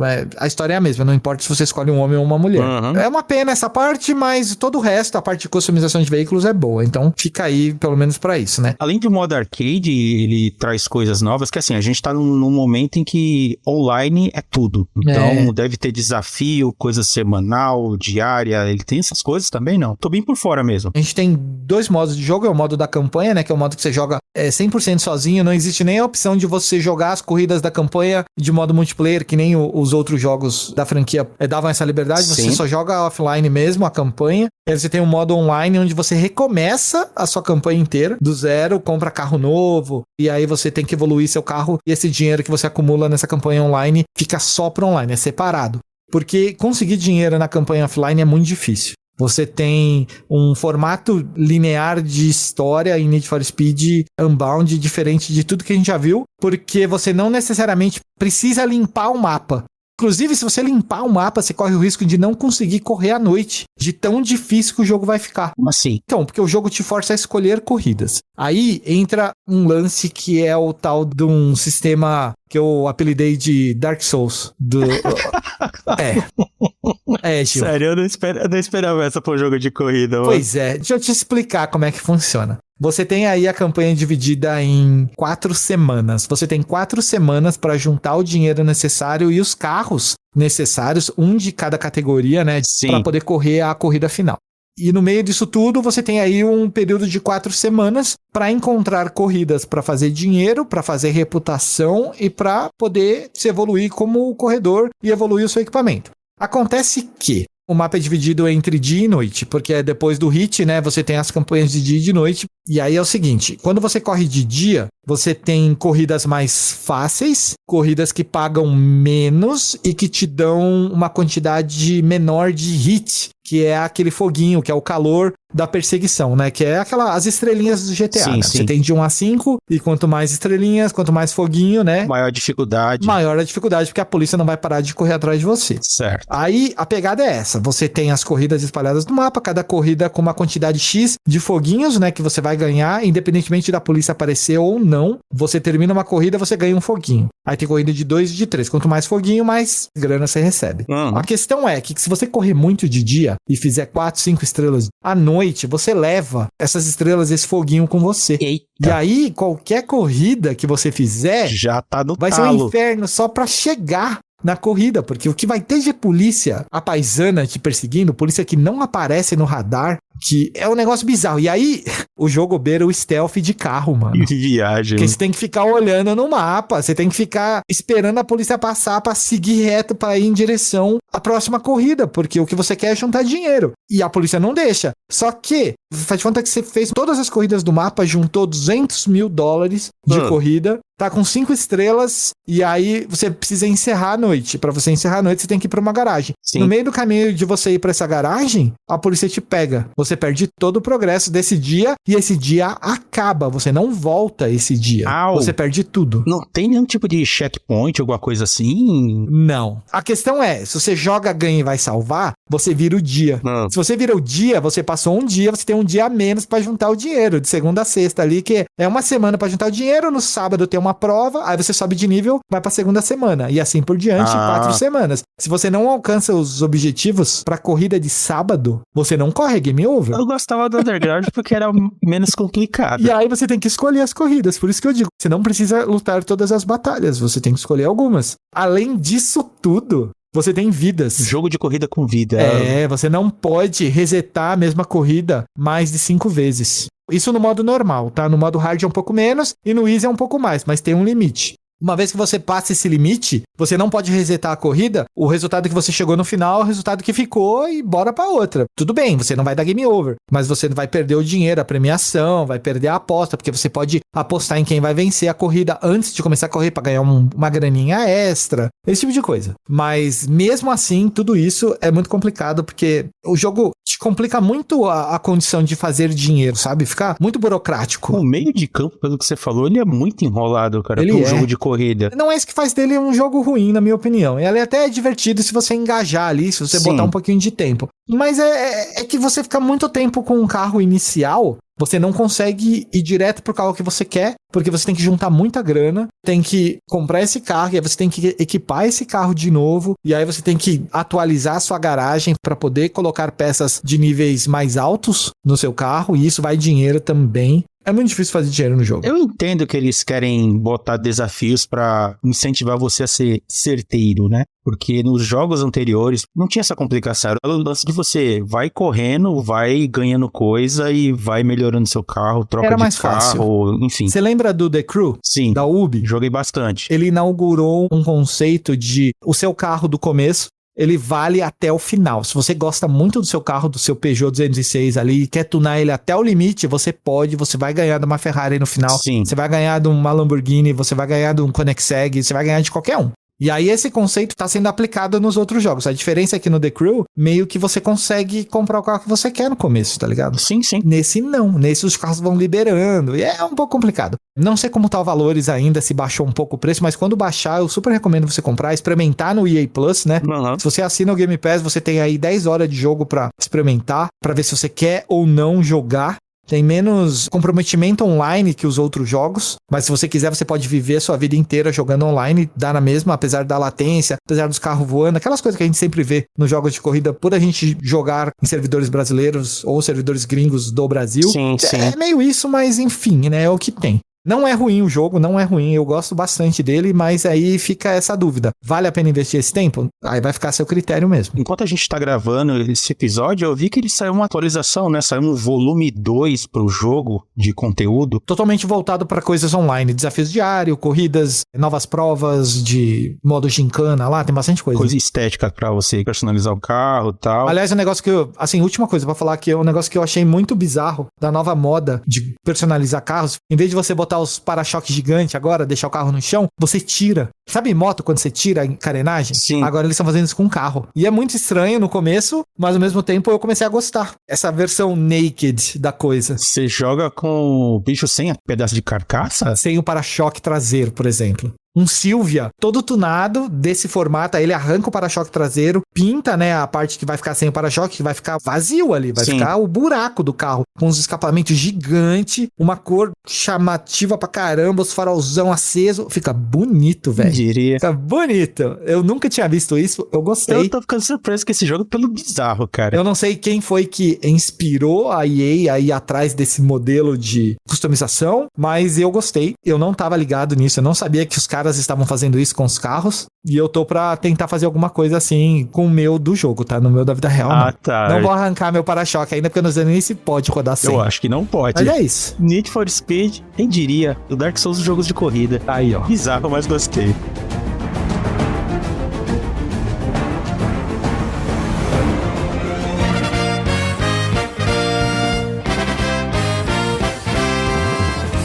sou muito fã de jogos de ritmo e fiquei feliz quando o pessoal da Square Latam mandou pra mim o código do Theatrhythm Final Bar Line. Que nome, viu? Eu nunca vou falar esse nome. Pra mim é teatrinho e é isso aí, cara. Teatrinho e tá ótimo, as pessoas entendem. Esse é o último jogo da franquia, né? Lançado recentemente. É o quinto jogo? Se eu não me engano, acho que é. Meu Deus! Ele começou lá no Nintendo 3DS. Lá em 2012. O segundo, 2014. Aí o terceiro jogo, eles já migraram pro universo do Dragon Quest. Ah, é verdade. Eu lembro dele. De 2015, sim. se eu não me engano. Teatrinho Dragon Quest. Vamos chamar assim que foi mais fácil. Caramba. E eu não sabia, né? Mas pesquisando eu vi. Saiu um quarto jogo no Japão apenas pra arcade. Em 2016. All Star Carnival. É. Aliás, devo dizer que na versão arcade, os jogos vêm com um controlador muito diferente pra você apertar os botões. Uhum. E eu tenho certeza que eu vi no Twitter um cara fazendo esse controle pra você jogar em casa, mano. Só que eu sou péssimo em lembrar ritmo de música. Eu não sei jogar no ritmo da música. No máximo um Guitar Hero. E olha lá, assim, com muita dificuldade. Tanto que o Hi-Fi Rush eu nem joguei, velho. Mas é da hora. Eu amei o jogo, mas não tem ritmo, cara. Minhas batidas acabam tudo no terceiro hit. É muito triste. Ah, meu Deus. E aí esse jogo é... Cara, quando eu vi os combates, as linhas subindo e descendo, os botões... Cara, eu falei, não é pra mim. O curioso, você não precisa se atentar ao ritmo desse jogo, é só acompanhar os botões ali mesmo, né? Só isso. Uhum. Porque tem certas músicas que o ritmo ele não bate com os botões que você aperta. Então, às vezes, se você seguir um, você se perde no outro e vice-versa. Ah, mas é isso. Tipo, o jogo é um jogo de ritmo, certo? Exatamente. O teatrinho Final Bar Line, basicamente ele brinca com o universo Final Fantasy, ele é um apanhadão, né, de toda a saga Final Fantasy, inclusive, recria o visual dos jogos, né, em visual chibi, 3D bonitinho, fofinho. Visualmente, ele cria um teatro ali pra você acompanhar, só que você tem que saber apertar os botões. Não é complicado, na verdade, ele é bem simples de você fazer, não, jogando em dificuldade baixa. Aí depois que você vai pegando o ritmo, aí a coisa vai escalonando de uma maneira que é meio alucinante. Mas é divertido, cara. Ele reconta os acontecimentos de alguns jogos? Todos. Ah, do primeiro ao 15? Todos os Final Fantasy até o 15, pega os spin-offs. Caramba! Ele é um verdadeiro apanhadão. E são as melhores lutas? Você esperava ver tudo que você viu? Você ficou sentindo que faltou? Não são as melhores lutas, né? Ele só recria combates onde ele bota inimigos e até chefes convencionais do jogo. É mais pra ter uma encenação, pra ter alguma coisa acontecendo enquanto a música toca e você tá no ritmo, né? Entendi. Porque assim, o combate ele vai acontecendo conforme você vai acertando o ritmo. Ah, então, não, claro. Mas são monstros e personagens dos jogos antigos. Tipo, tem o Squall. Tem todos. Só que eles todos, desde o Final Fantasy 1 até o Final Fantasy 15, mais os episódios paralelos e os derivados, né? O Mystic Quest, o Type Zero, Crystal Chronicles, Dissidia, Mobius, Chocobo Dungeon, tá tudo lá, cara. Nossa. Só que ele padroniza tudo num visual, não sei se você chegou a ver o Kingdom Hearts de celular. Eu vi. O visual é naquela pegada, assim, meio bonitinha, não tão elaborado, né? Eu vi bastante o Saga lá do Calibre Lordal jogando. Abraço, Saga. Abraço. Fiquei acompanhando ele jogando e, tipo, muito bonitinho. Pelo que eu entendi, as músicas são reminiscências de outros jogos, certo? Muitas das músicas são originais de seus respectivos jogos, né? Então tem música ali com uma qualidade sonora do mesmo jeito, só que um pouquinho mais ajustada ali, né? E tem muita música que é rearranjada, outras que são orquestradas. Ele faz um apanhadão, então tem música para um cacete. Por isso que, quando eu vi ele jogando, pra mim deu a entender que ele já conhecia a música e não era porque ele tava repetindo ela algumas vezes, mas porque ele já tinha escutado em algum lugar. É a trilha sonora do jogo, né? Então tem coisa ali que é original do próprio jogo, que eles pegaram, deram uma ajustada ali só pra equilibrar o som, mas sem mexer em nada. E tem as versões remixadas, as versões orquestradas.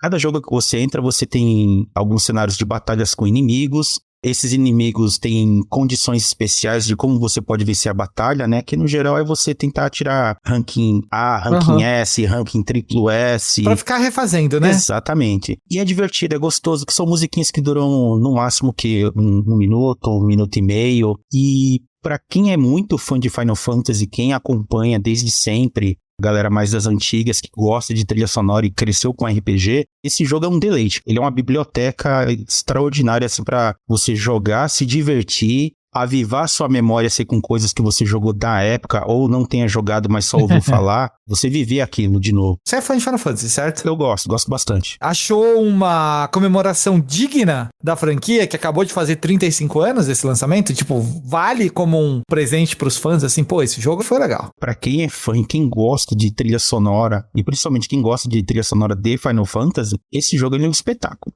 Se é pra galera que é curiosa, assim, que gosta de jogo de ritmo, ou tem algum apego por algum episódio de Final Fantasy, até vale a pena, ele é divertido, né? Ele é cansativo, porque ele tem muita música. Você joga, sei lá, termina um Final Fantasy 1, assim, que são 5, 6 estágios. Ô, louco. Cada estágio dura o quê? No máximo 2 minutos. Ah, achei que era mais. É curtinha, dura o tempo da música, né? Às vezes a música é de 1 minuto e meio, 2, ela se repete muito. Entendi. É legal, mas quando você insiste muito, ela dá uma cansada. Mas ele tem suas recompensas. Olhando assim, ele parece muito limitado, é só seguir linha e comando, né? O que é legal. Mas por trás ali ele tem muita coisa. Ah, mas é o padrão, né? Mas ele tem muita coisa pra fazer. Dá pra você equipar os bonecos, que você vai ganhando itens e acessórios pra melhorar. Equipar magia. Mas muda alguma coisa? Muda. O combate é sempre o mesmo, só que o efeito da magia muda, os atributos mudam. Visualmente isso se reflete nas suas escolhas. Então você pode equipar summon, acessórios e equipamentos que dão upgrades, né? Resistência, aumenta seu ataque,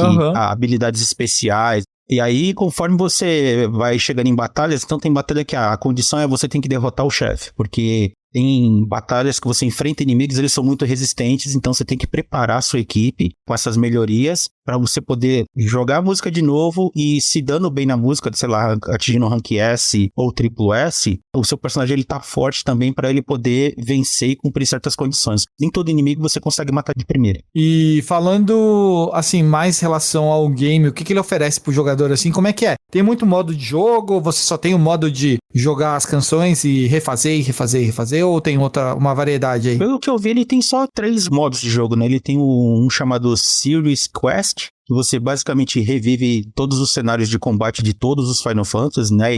O Music Stages, e neles pode jogar qualquer jogo de qualquer franquia na ordem que você quiser. Como se fosse um free play, assim. Basicamente. E tem o Multibattle, né? Que ele é o mais divertido, mas também ele é meio caótico, que você joga com mais 3 pessoas online e você vai disputando para ver quem faz a melhor pontuação.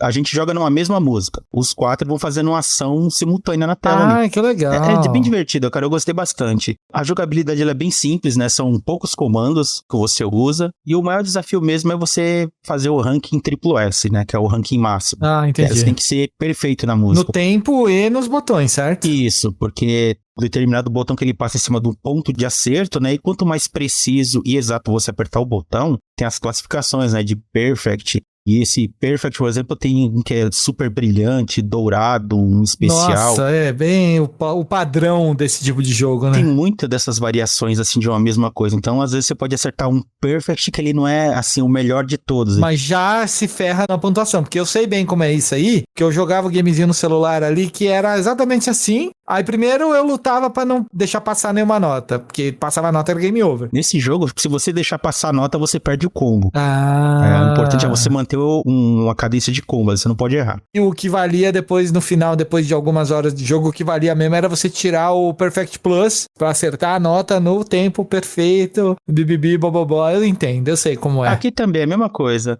Só que aqui, assim, jogando na dificuldade básica e normal, a básica ela é de boa, facinho, qualquer um joga. No normal ele já coloca mais botões e tem mais ritmo ali pra você apertar.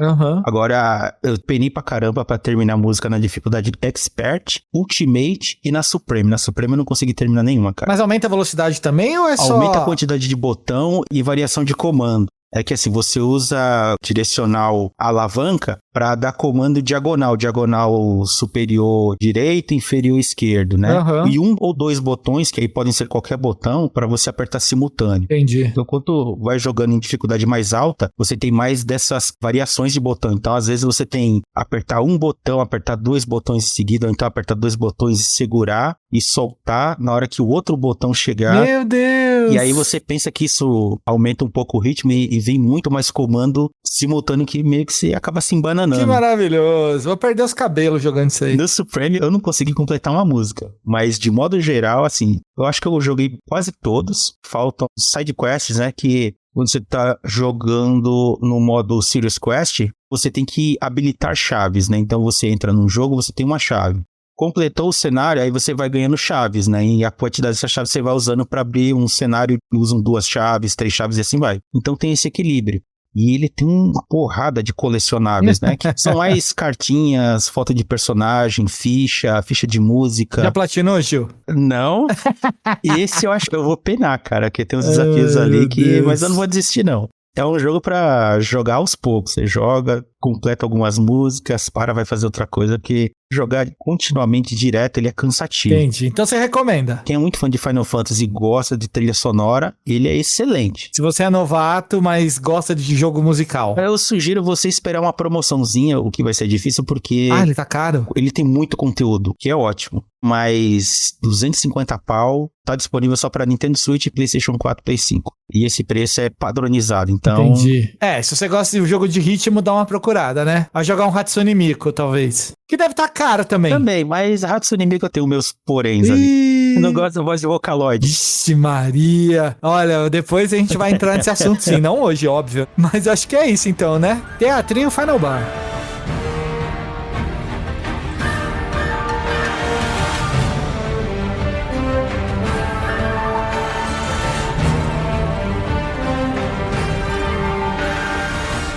Depois de corrida, de Dark Souls e essas loucuras todas, dá pra gente voltar pra uma coisa mais serena, né? Eu não sei se caçar monstros gigantes é uma coisa serena, mas vamos falar de Wild Hearts. Wild Hearts. Aliás, que ano da EA, né? Contabilizando é o mesmo ano fiscal, talvez, porque a gente teve o Nid, a gente teve agora no começo do ano o Wild Hearts, a gente vai ter Jedi Survivor, né? Sim. Eu sei que a empresa é grande, eles têm um monte de estúdio, mas bastante coisa, né? Normalmente eles lançam 1 ou 2 coisas por ano. Sem contar o FIFA, né? E o Fórmula 1. E o Battlefield, E o Battlefield. Desculpa, Gil, por ter esquecido o Battlefield. Não tem problema, mas ele recebeu várias atualizações. Eu sei que não é um assunto, mas é Battlefield, eu gosto de falar. Eu vou jogar e a gente vai gravar um bagulho, Gil. Vamos fazer o nosso pelotãozinho lá, vamos jogar. Bora.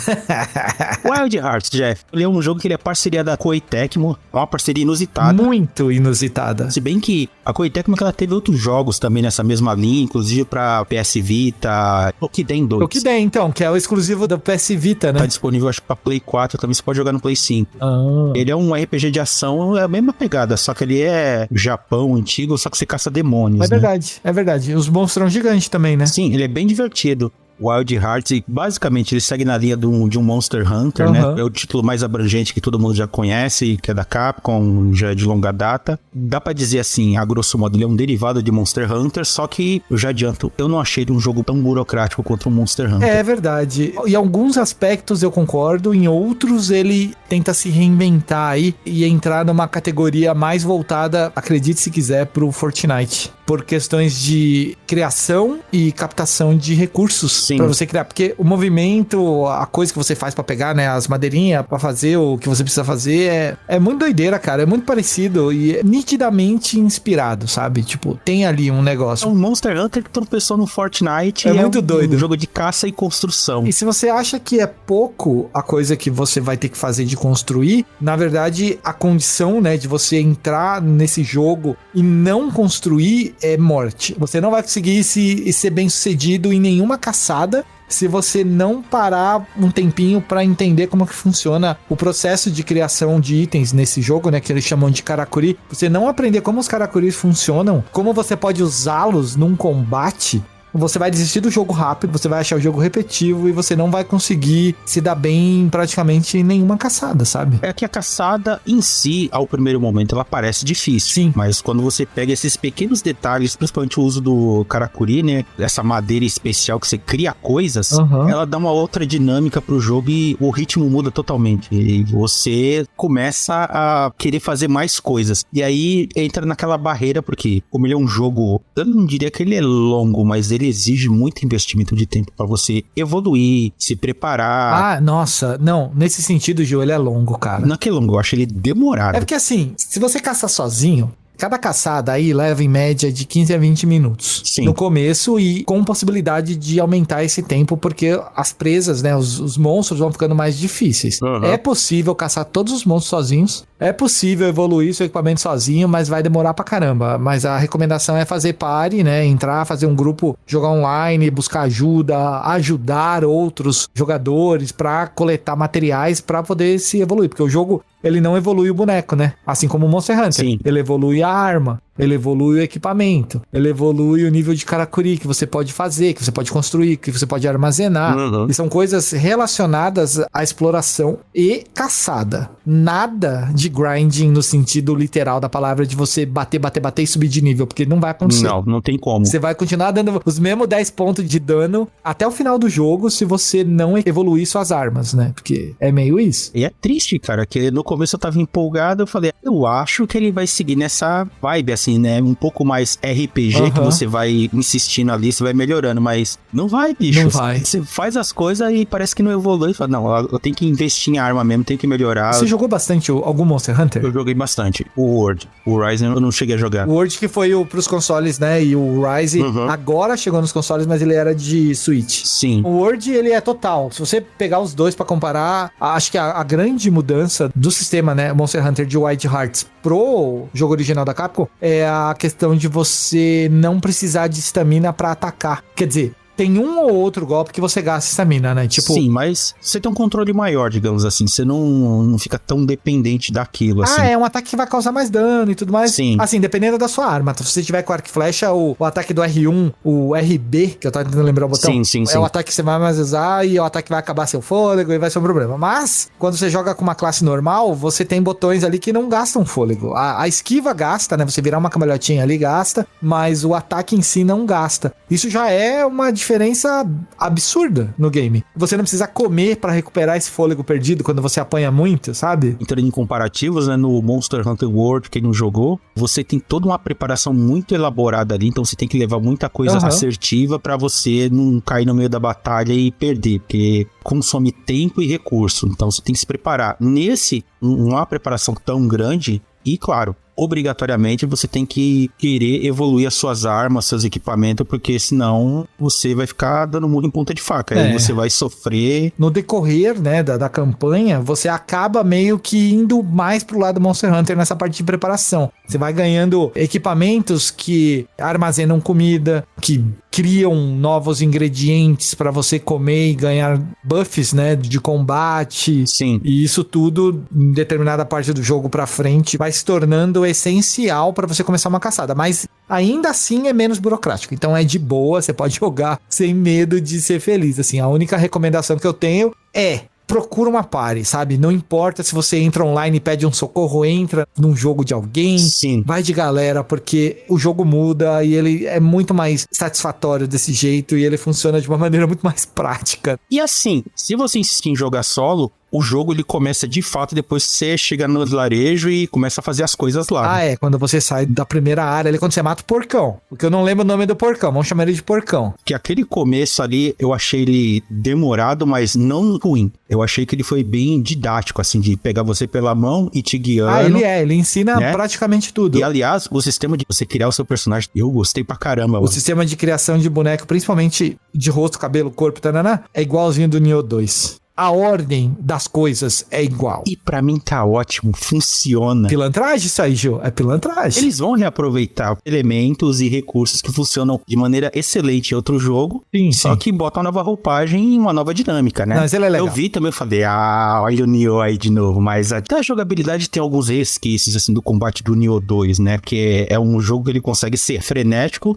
mas a diferença é que ele tem todo aquele lance da preparação e combate contra monstros gigantes, né? Porque no Nioh você enfrenta muito bicho de pequeno e médio porte, demônio, essas coisas, e aqui é uma coisa mais centrada. Isso que eu ia falar, uma das coisas que eu mais gostei no Wild Hearts é que os bichos de pequeno porte você não precisa matar. Você pode fazer carinho, tem que chegar ali de surpresinha, discreto. Achei incrível. Eu via cada bicho bizonho, mas eu tenho que fazer um carinho nele. E lá foi o objetivo que eu me impus. Aquela primeira parte do tutorial, quando você aprende os inimigos e tal. Você vai matar aquele rato do Last of Us lá, mano. Ô, beleza, ele te atacou, você vai lá e caça ele. Ok. E aí os caras são muito desgraçados, cara. É por isso que eu não gosto muito de jogo de caçada. Assim, mais pelo estilo mesmo. Porque você só tá caçando pra montar seu equipamento, sabe? Não, Tio, mas calma. o ratinho tá brincando com a bolinha, assim, ó, batendo no rabinho, velho. Cara, ele tá de boa, você vai lá e dá uma espadada nele. Aí ele vira o capeta. Só pra não dizer que o ser humano tá de sacanagem caçando os bichos ali por diversão, no mundo desse jogo,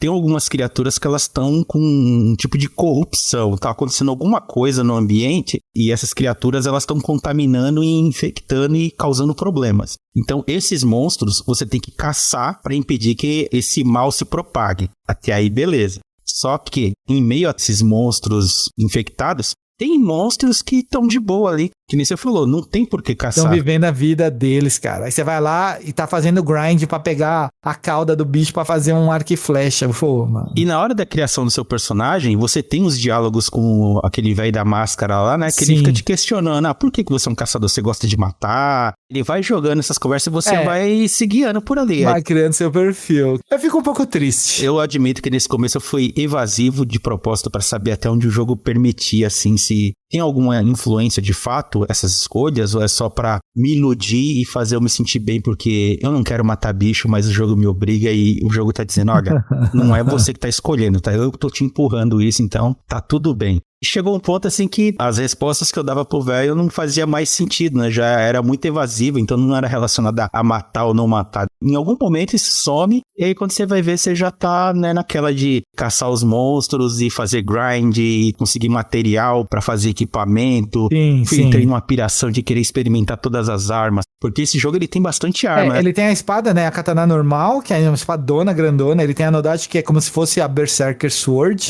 Tem a Nodashi, que é tipo um facão gigante, tem o arco e flecha, tem a Mau, né, que é um marretão, o Agaza. É um guarda-chuva que corta, é bem da hora. Tem um canhão. O canhão vem na segundo momento do jogo, lá pelo capítulo 2, se eu não me engano, né? Na metade do 2, você já começa a aparecer. Isso. Aí tem esse canhão, tem a lâmina de garra, né, que é a Claw Blade, e o cajado, que o cajado eu achei estiloso, eu tô atrás dele. O cajado, ele abre também, no final do segundo capítulo, ele é como se fosse aquela arma do Monster Hunter que o boneco voa. Sim, bem lembrado. É um bastão Karakuri, ele se transforma em todas as outras armas, de acordo com o golpe que você vai aplicar. E é legal isso. É por isso que eu tô atrás dele. Vantagens desse game em relação ao grinding, né? Criação de armas, criação de equipamento. Não das armaduras, porque, se eu não me engano, com a armadura não dá pra fazer isso. Mas com as armas dá. Porque cada arma, você segue um caminho dentro do mapinha delas e você vai dando propriedades específicas pra ela de acordo com o que você quer. Quer dano de veneno, dano de fogo, dano natural. Você vai construindo. É um fluxograma gigantesco lá. Um monte de cascata. Vai descendo e vai tendo coisa pra você fazer. Acontece que cada arma tem um desse e é o mesmo negócio pra todas, você escolhe o caminho que você quer fazer. Só que assim, pra você poupar material e evitar ter que ficar caçando infinitas vezes pra fazer o mesmo caminho da arma que você quer, só que você quer outro modelo de arma, você pode desfazer a arma, você paga uma graninha, que o dinheiro é super de boa lá, você ganha muita grana lá e não precisa usar pra quase nada, só que os itens, né, de caçada são importantes. Aí você desfaz a arma, pega tudo que você gastou naquela arma de volta e vai fazer outra arma. Você já tem o caminho, já que você quer. A menos que você queira usar outro caminho e usar outros monstros, né, pra fazer. Isso é ótimo. Você não precisa fazer um grind infinito pra ter uma arma de cada. Ele facilita você a chegar em objetivos, o que é bom, ótimo, porque senão isso. você fica estagnado. No Wild Hearts, à medida que você vai matando, você vai liberando informações do monstro. Aí se você matar acho que 5 vezes, 6 vezes, sei lá, você libera tudo com pontos fracos, o que cada parte que você quebrar do monstro dropa, etc, etc. E aí vale a pena. Quando você tá jogando numa party que todo mundo sabe caçar um monstro, porque isso demora um pouco pra acontecer, tá? No começo, você entra num grupo que é mob, os caras vão em cima do monstro e não para de bater, tá ligado? Sim. Tá nem aí. É prático. Funciona 100%? Às vezes não. Depende do monstro. E aí chega um determinado momento do jogo que você vai ter uma quantidade maior de Karakuris básicos do que o seu limite de carregar eles pra batalha. E os Karakuris básicos formam Karakuris mais evoluídos, tipo uma marreta, um lançador de fogos de artifício, estruturas, um paredão. E cada um desses é essencial para enfrentar um certo bicho. E aí quando você tá numa party e você tem mais Karakuris básicos do que você consegue carregar, você meio que combina com o resto dos jogadores, que cada um vai levar pro mapa. Sim. Cada um complementa o outro. Isso é legal pra caramba. Eu gosto muito dessa parte estratégica, cara. Eu tentei jogar com um gringo, né? Só que ele era muito apressado. No geral são todos. Ele tava mais avançado do que eu. Vamos tirar vantagem do que você tem e o que eu posso fazer, né? E todo mundo se dá bem. Mas ele queria solar os bichos, mano. E não. Deixa solar. Você ganha os itens mesmo, tá de boa. Mas ele morria, mano. Não. Se ele morria é um problema. Porque quando você morre, você perde ponto. Exato. E você perde ponto como uma pare. E aí é complicado. Ou seja, eu me ferrava de graça. A partir do dorso de lava, do macaco pra frente, cara, fazer isso é loucura. A chance de dar ruim é muito alta e o time inteiro paga o pato quando você morre assim, né? Pra esse tipo de jogo, eu gosto de avançar como se fosse um RPG. Eu gosto de explorar todas as possibilidades do momento, tentar melhorar o que eu posso para depois avançar. Mas eu não quero ficar fazendo aquele grind de repetir isso obrigatoriamente. Eu quero explorar tudo e vou indo aos poucos. E eu fiquei nessa pira de quero habilitar todas as armas, né? Então tem que chegar até o capítulo 2. Aí o cara me arrastou e, cara, eu nunca me ferrei tanto na vida jogando com um cara tão apressado. Tem monstros bem legais no jogo. A dificuldade deles aumenta numa proporção absurda. Sabe aquele lobo que te bate no começo do jogo? Sim. Ele é um chefe, se eu não me engano, do capítulo 3 ou do final do capítulo 2, não lembro. Mas é dali em diante, é só desgraça, cara. Só tem monstro difícil. Assim, tem um porco-espinho, né, que parece o Sonic, só que é dourado. Esse bichinho aí, ele é maneiríssimo. Não é tão difícil, dá pra lutar sozinho. O tigre, meu amigo, o tigre é um problema. A menos que a comunidade se mostre forte aí, é um jogo que tem prazo de validade. Por quê? As pessoas vão abandonando. Tem esse detalhe. E aí você vai tendo menos ajuda. A não ser que você ligue pra um amigo e fala, vou jogar hoje, logo aí, vamos jogar. E aí funciona também. Mas, se a galera sair, você entrar e não tiver ninguém jogando, é um problema, muito sério. A gente entra na fase do jogo vendido como serviço, né? É legal um jogo assim porque, lógico, ele depende da comunidade. E ele tem potencial para mover a comunidade, né? Ele tem uma proposta bacana, visualmente eu acho ele incrível. Agora você pensa que, sei lá, tem 5, 6 empresas que lançam jogos assim. O Rise tá aí provando que os jogos da Capcom, eles têm uma comunidade muito forte. O Wild Hearts eu não sei se vai aguentar, não. Eu tenho esperança. Eu acho que ele tem muito potencial e ele tem uma proposta muito boa, né? E, de novo, eu acho ele bem menos burocrático que o Monster Hunter, mas o Monster Hunter ele tem uma comunidade ali que é muito fiel. Tem um negócio também, o Wild Hearts é cross, né? Sim. Então se ele cair num Game Pass da vida, a chance dele dar bom de novo é alta, sabe? Eu não sei como é que tá hoje. Até o momento da postagem desse episódio, ele tava ok. Assim, eu entrei, pedi ajuda. Veio, de boa. Veio 3 caras me ajudar. Foi rápido. Tem uma última coisa, acho que vale a pena mencionar antes da gente fechar, é que o Wild Hearts, ele é um multiplayer, cada um joga no próprio mundo, né? Você não divide um lobby com outros jogadores, por exemplo. Mas, eventualmente, aparece uma figura diferente na cidade onde você tem base, e aí você vai conversar com ela, você vai pro mapa do cara.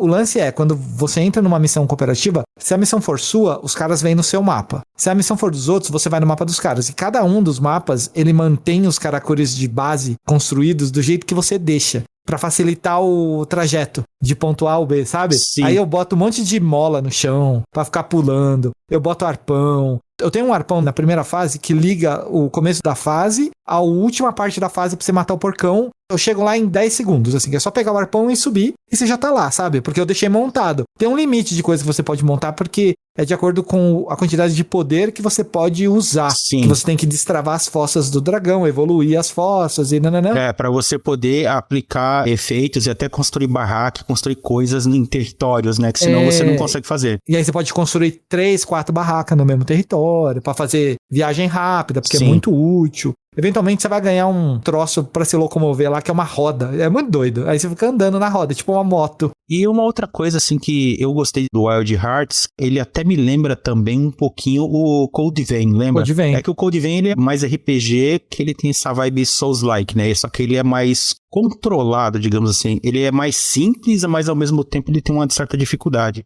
Já o Wild Hearts, ele tem essa dificuldade que ela é crescente e vai muito de acordo com como você joga, né? Não tem aquela dependência de ter que ficar fazendo uns grind pesadíssimo pra pegar tal coisa pra poder avançar. Exatamente. Eu tô muito determinado a terminar ele. Assim, esse jogo eu admito, eu não olhei troféus. Se ele for de boa ali, eu acho que eu vou solar ele. Ô, louco. Solar é difícil. Rodrigo Brasiliense é o cara solador de Monster Hunter da vida, né? Conheço a fama dele. E ele solou esse daí já. Olha ele aí, falou. Eu tô nessa, porque tem muito jogo, tem muita opção. E muitas vezes a gente tem que escolher jogar pouco, mas jogar muitos jogos, ou jogar um jogo e se dedicar muito a ele, né? talvez esse Wild Hearts eu me dedique mais a ele. Olha. Eu sou muito fã de God Eater, né? É verdade. Tinha esquecido esse Eu detalhe. platinei os 3 jogos e eu sinto uma carência porque o God Eater ele é mais objetivo, né? Ele faça isso vai e boa sorte pra matar o bicho. Exato. Esse daqui eu gostei por causa do estilo. Ele é bonito, né? É um jogo que combina beleza, dinamismo e diversão. E ele tem aquele toque de dificuldade da Koei Tecmo, né? Dá pra sentir um Niohzinho ali, ou que de Ninja Gaiden. Um jogo que ele exige dedicação. Bora, Gil. Me chama quando você for jogar. Inclusive, acho que vai estar saindo novos monstros e atualização. Com certeza. Já tem, né? Porque agora tem desafios semanais, sei lá. Depois que você termina o jogo, você tem acesso a eles. Aí tem o Dorso de Lava numa versão infernal lá que você já pode lutar. Tipo desafio de comunidade, assim. Eu não tenho nem ideia de quão difícil é. Fica aí a dica. Vai jogar e depois manda pra nós. Quero ver. Manda aí, gente. O jogo ele tem 4 capítulos e dividido em 18 missões. Uma média aí de uns 20 monstros aí pra você encontrar pelo caminho. Vai doer, tá? Vai machucar. Pra Wild Hearts, apesar de todos os pontos positivos que a gente falou aqui, tá meio salgadinho, né? O mais barato, pelo que eu tô vendo aqui, é na Steam, R$300. Fiquei sabendo que no PC o jogo roda meio mal. Eu fiquei sabendo disso também, mas eu acho que já arrumaram. Eu não sei. Pelo menos eu espero. Eu não jogo no PC, infelizmente eu vou ficar devendo essa informação, gente. Mas preços, ele tá mais barato no PC. Por outro lado, PlayStation, Xbox, meu amigo, 339 conto. Meu Deus. Tem que ter muito amor, hein? É muito caro. Por sorte, espera uma promoção e, sei lá, quem sabe eventualmente ele não entra numa Play Plus da vida ou no Game Pass, Podia. né? É um tipo de jogo que merece estar lá. É isso.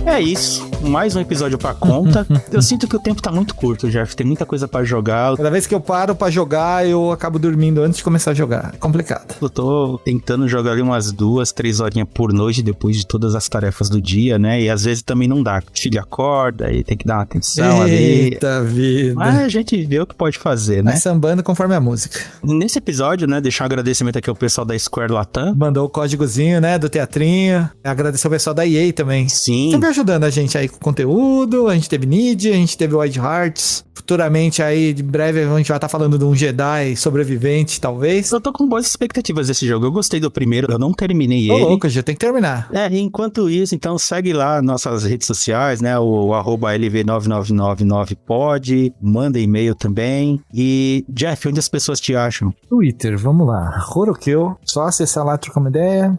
Já que eu não sei até quando essa rede vai durar. Tá na via de morte aí, né? E além do meu Twitter, a gente tem o meu Instagram, que é Dragão do Prazer, que provavelmente eu vou mudar pra lá. E vou produzir mais coisas pra lá, porque acho que a rede vai ficar por enquanto, até a Blue Sky aparecer. A mim, por enquanto, vocês me acham lá no Twitter, né? Como @Alderheaven. Eu ainda vou pro Instagram. Venha. Ficamos por aqui e até o próximo episódio. Falou.